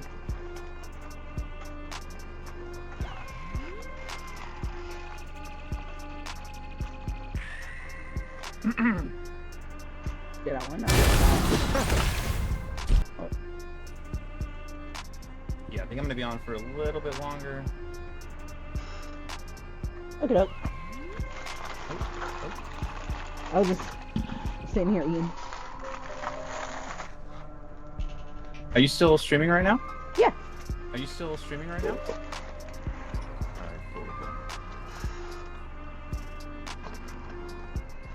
I'll try and do like a raid I'll try and do that raid. of all the people who are already watching you, but it's fine. Of all the people who are already watching you, but it's fine. I think Twitch, you still need to do like the. I think Twitch It's like some still mission need to thing do or like something, the- like raid What? so many It's people. like some mission thing or something, like raid so many people. I'll go for it. I already, I'm at affiliate already. Nice. So still chasing it. I'm still chasing it. Look, you'll get there, I I want it- promise.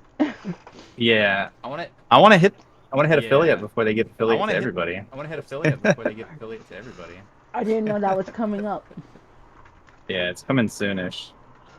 Yeah, it's coming soonish. Oh, I got a phone call. Cause I think my stream anniversary is June. So I've had it for, I don't know, like 4 years. I got it back when I first started my job. I was like grinding super heavy. Then I took a break. I just help other people do the same thing. So it's like, I don't mind. Ooh, Steven. Oh, baby being mean.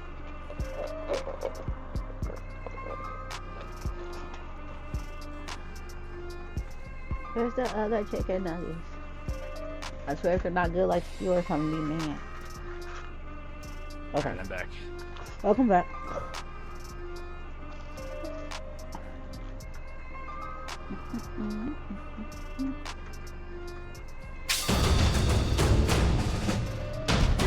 What was I doing?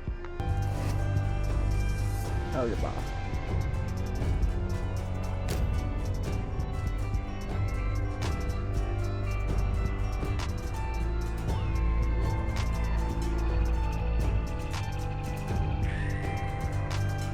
Breaking his hopes. Can we pick guy up then? Maybe that's why I got smacked up. I didn't see I can't think I can.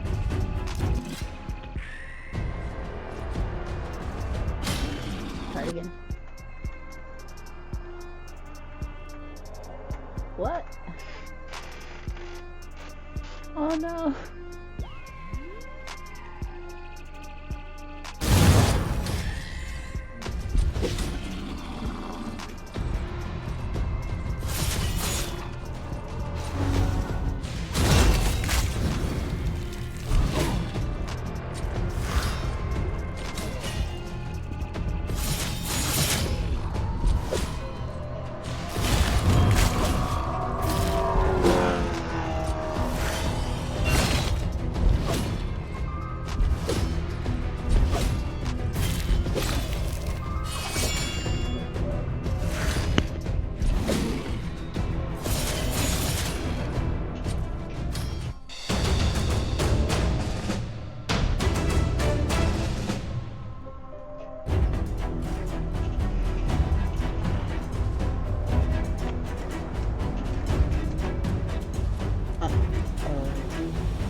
Wait, that start.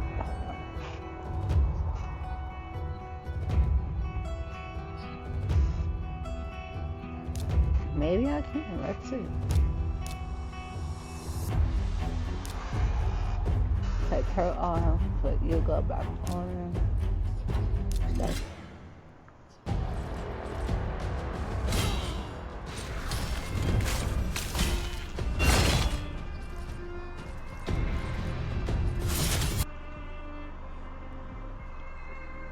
I hate to be cooking.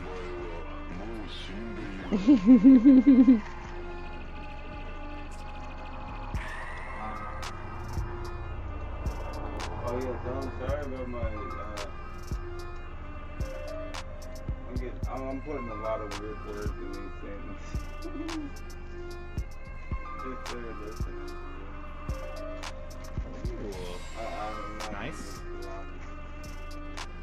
That was a nice Typing and going through. Freestyle.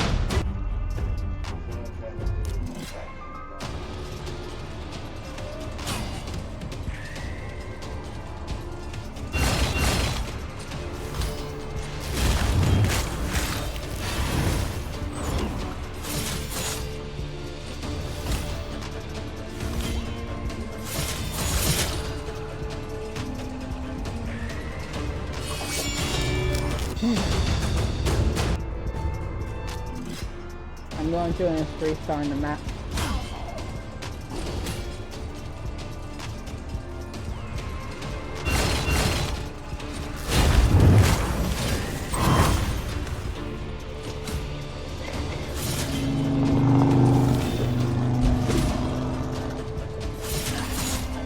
That poor Chevy. Hey Mac, question. Do you get a higher chance of getting your like affinity? Because it's like affinity, right? This stuff. You guys know if you're upgrading relics and you get like is it an affinity when you get like a parentheses and then a number? It's like you get like an extra boost in that specific stat, right?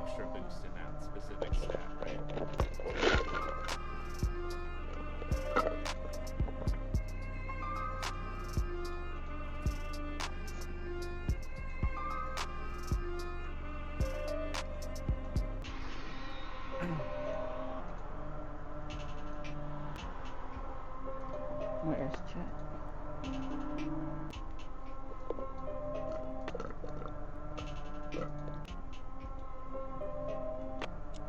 Put that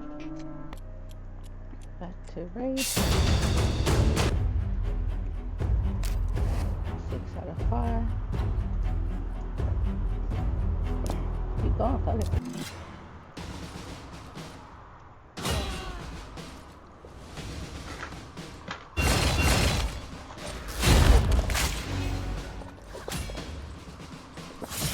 Yeah, that's good there.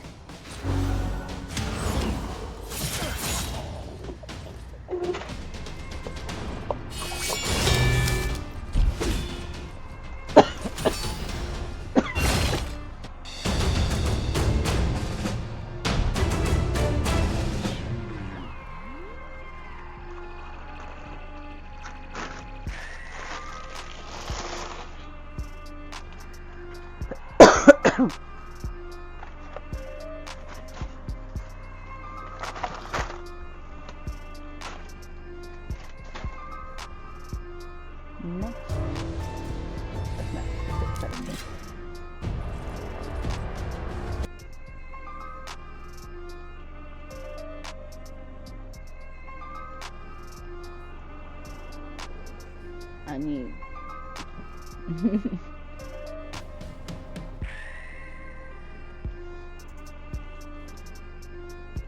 I was waiting to hit the stream chat.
Okay, I'm gonna go to all these.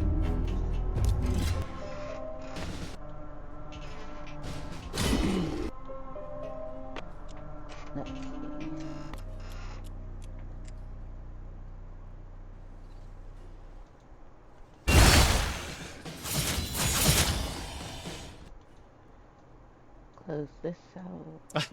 Let's see. Why you guys doing it? All right, you starters.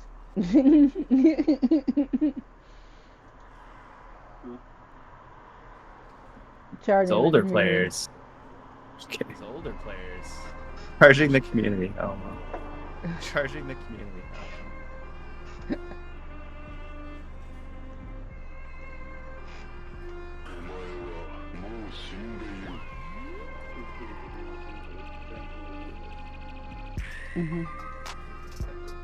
Content creators charge more than mythical accounts just a charge. Think about it. We're sitting there playing raids. You're playing one game raid. I'm listening to raid. I'm down to go on 3 raid accounts. We're gonna take one. That is the name of the group.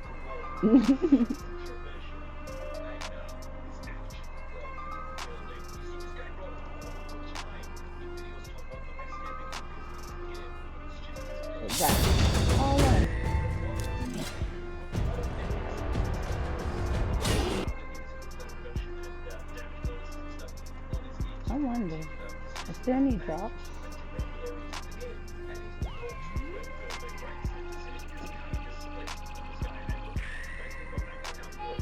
Because you need money, not more than they do.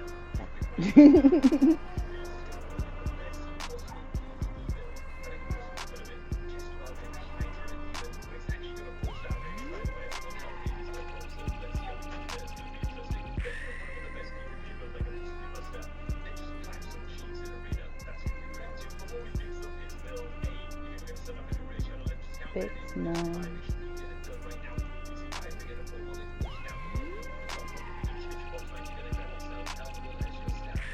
Am I getting finished?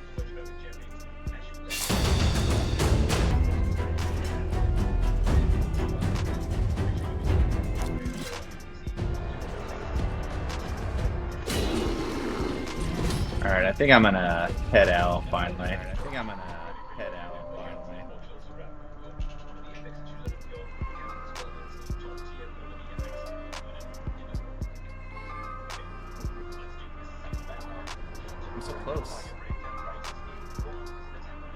I'm so close to the max for this tournament. Okay. Almost there. All right, everybody. I'm gonna head out.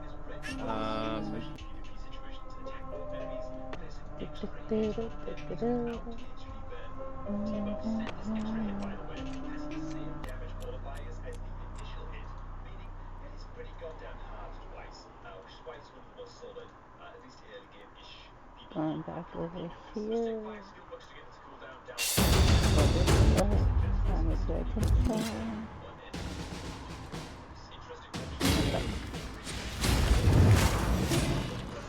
You go, girl.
Thank you for. Are you watching my stream or Neck just talking? And...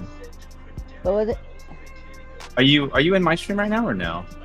Not yet. I was about to switch over now. Oh, okay. That's fine. I'm just gonna hop off right now. Oh, you're good.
nuggets are back at Taco Bell, but that doesn't mean we're a chicken place, because, you know, the breading is tortilla chips. Doesn't that feel very taco place? We can do both. It's not weird, you're weird. We're totally a taco place that's a chicken place that's also a taco place. Win the ultimate Elgato gaming setup for you and your squad. Buy Trolley to win.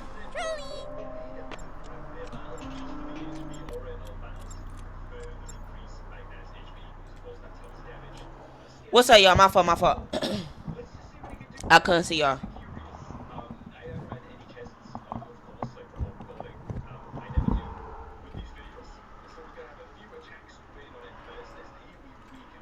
Bro, yesterday I literally was dressed and shit in the stream. Homework took all day. Swear to God. We're headed to the war zone. Get cleared up. I was doing homework to the.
It wasn't the FBI, it was the police going down the street.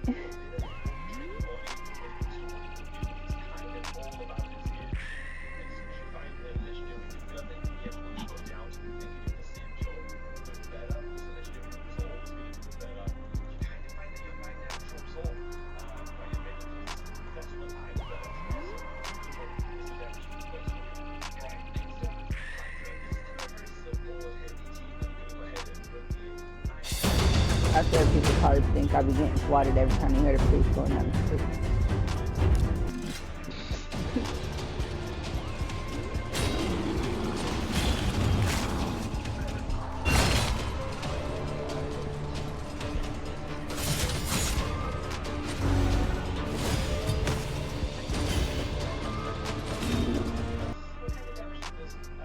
Why I do that?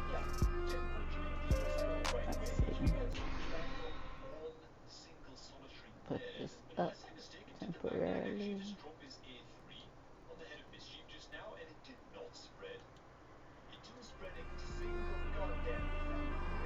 Oh, I'm not ending yet. But since if you're getting off full vent, well, then not getting off till like 8 o'clock.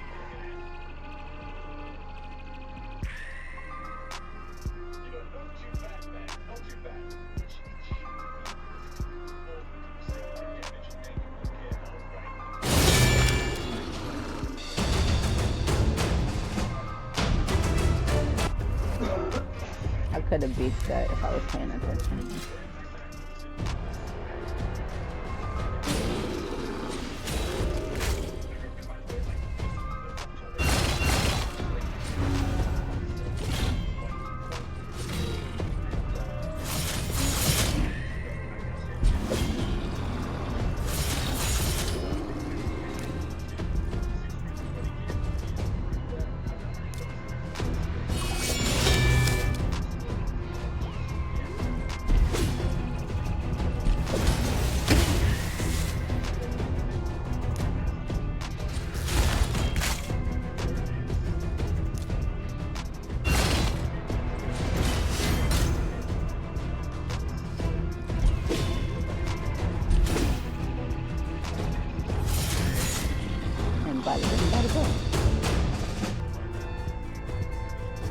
Time me get a run start for no reason.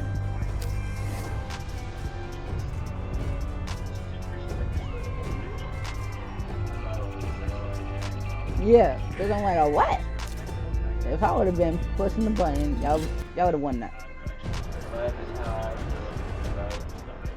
I got bored earlier. I'm really. I need to fight the magic key. I don't know, You said what? I need to fight the magic key 5 times. This account is behind you. You're farther in the mission. Then yeah, go ahead and get up. You do have skill after all. And that's normally what time I go to bed and get up for work. It's like 5 a.m. right now.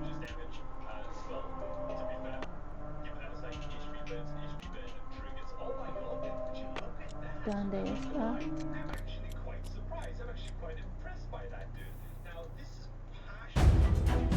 See, I won that one, no problem not being pushing down.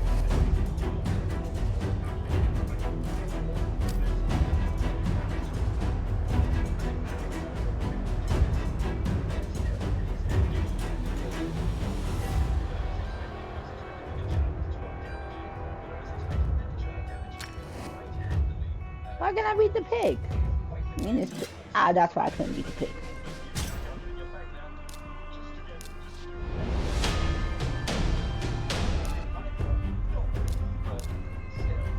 That ain't why I lost that thing.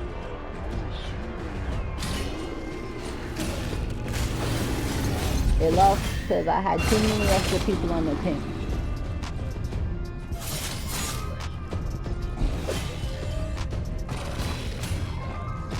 Two of these people don't belong here.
And I thought I got that.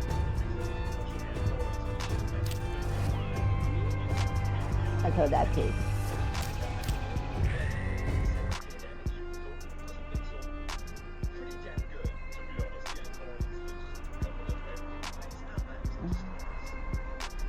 So then here, something.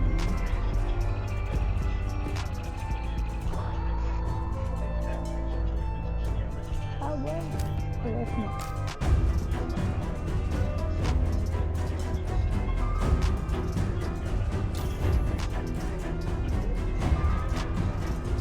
I did upgrade it.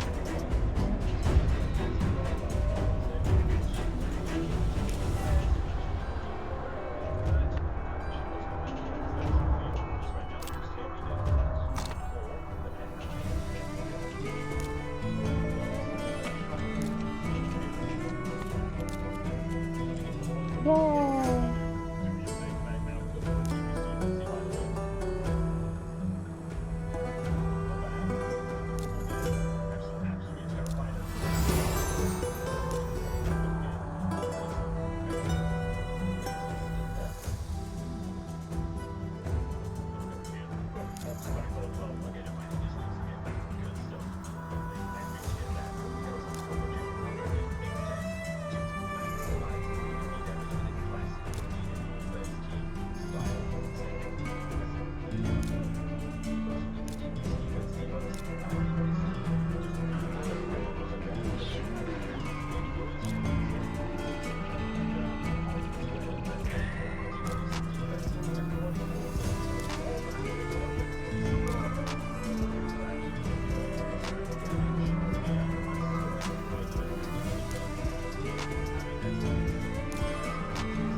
Better not. I'm gonna be mad as hell.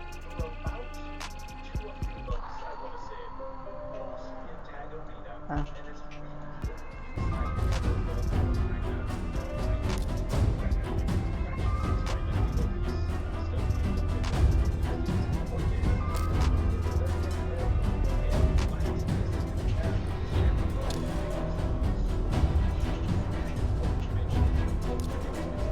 What's this?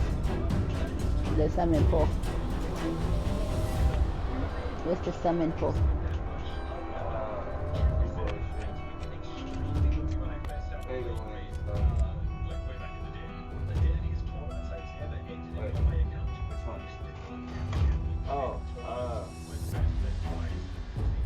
So from winning the tournaments and stuff, or getting points in the tournament, you can get like 10, 15 shards. Move forward, you're guaranteed to get one of the champions over there. Scroll down. Yeah, and it's only epic and legendary. However, it's like 90 something. That is what it is. The percentage is still there. Essentially, you don't use them shards. There's a champion there.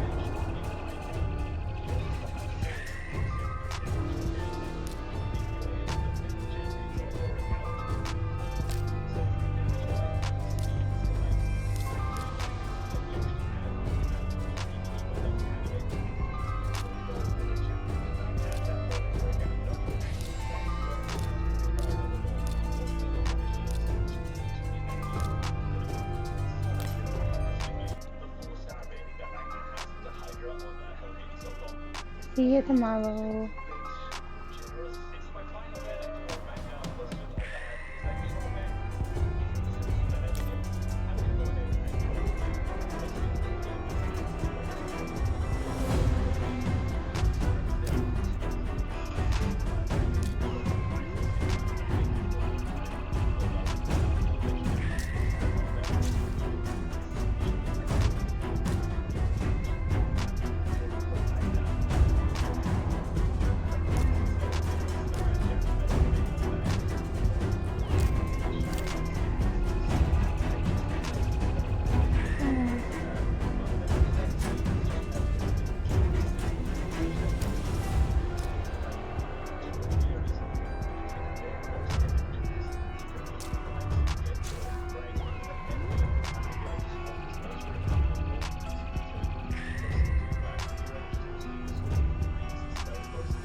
The Garrison event starts tomorrow.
Win as many arena battles as you can, because you need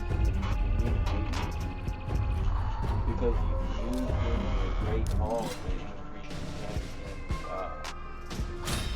that without having like every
You try to put up shit. They're like, nope, poison. Whoop. Knock out. No.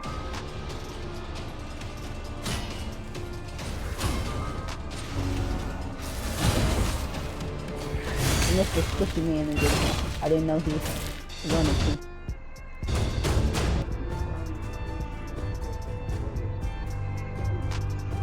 Yeah, that's why I seen the poison got like, bloop. Oh.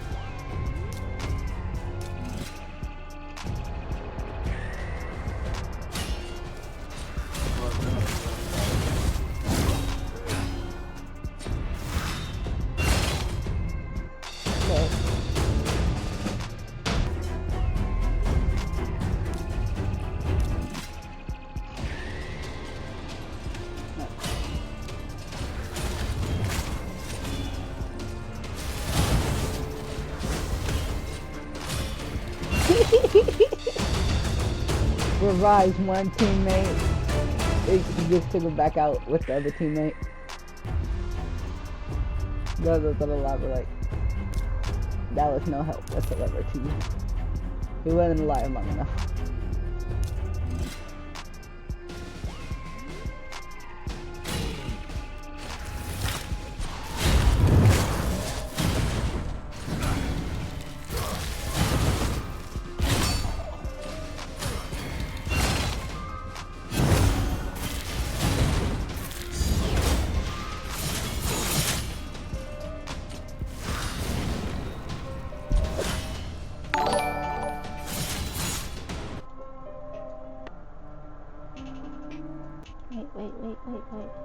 Thanks for the follow.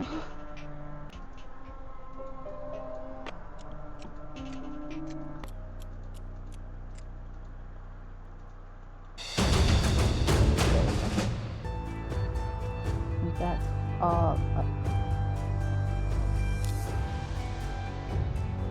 I don't think I could take you. Yeah. I don't think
Each faction must liberate their own Which faction crypt from the crypt keepers.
I changed my team around a little bit.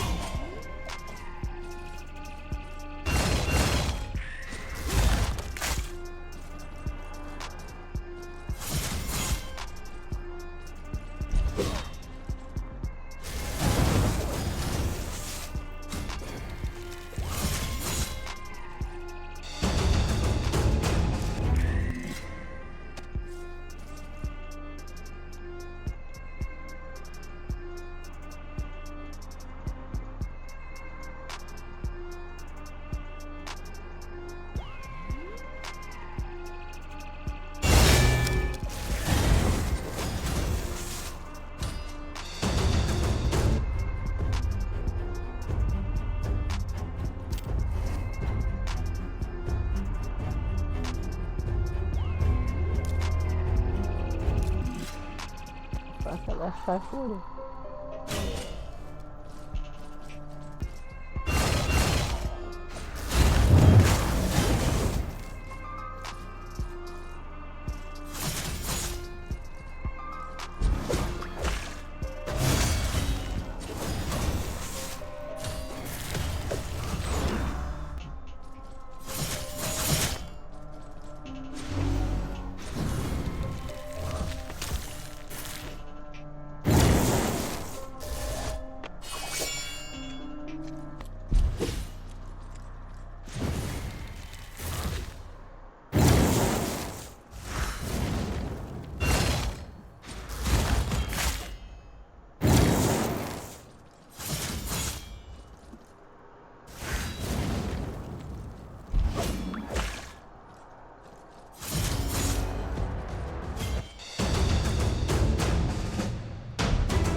You eat all your food?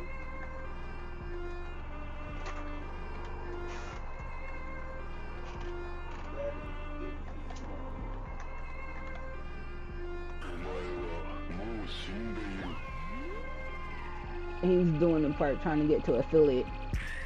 And he has to have the average of 3 views. He's at 2.9.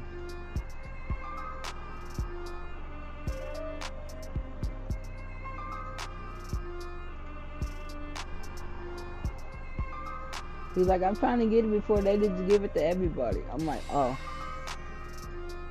I'm past that stage. But I can help though. That's why I was just sitting there lurking in the stream. I know. It's 8 o'clock.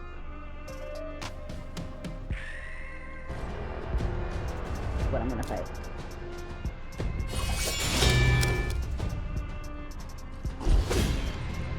I beat the ground.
I won.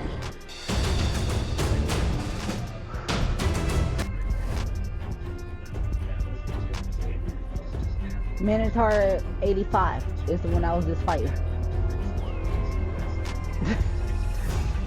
They lost the first time on auto. I'm like, oh hell no. Focus.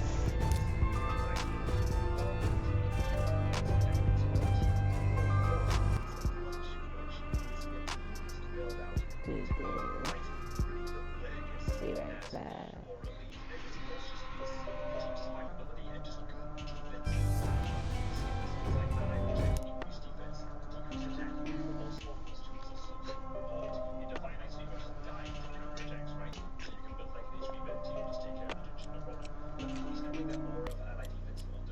He's also fully booked up as well already, which is awesome.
for the sake of order.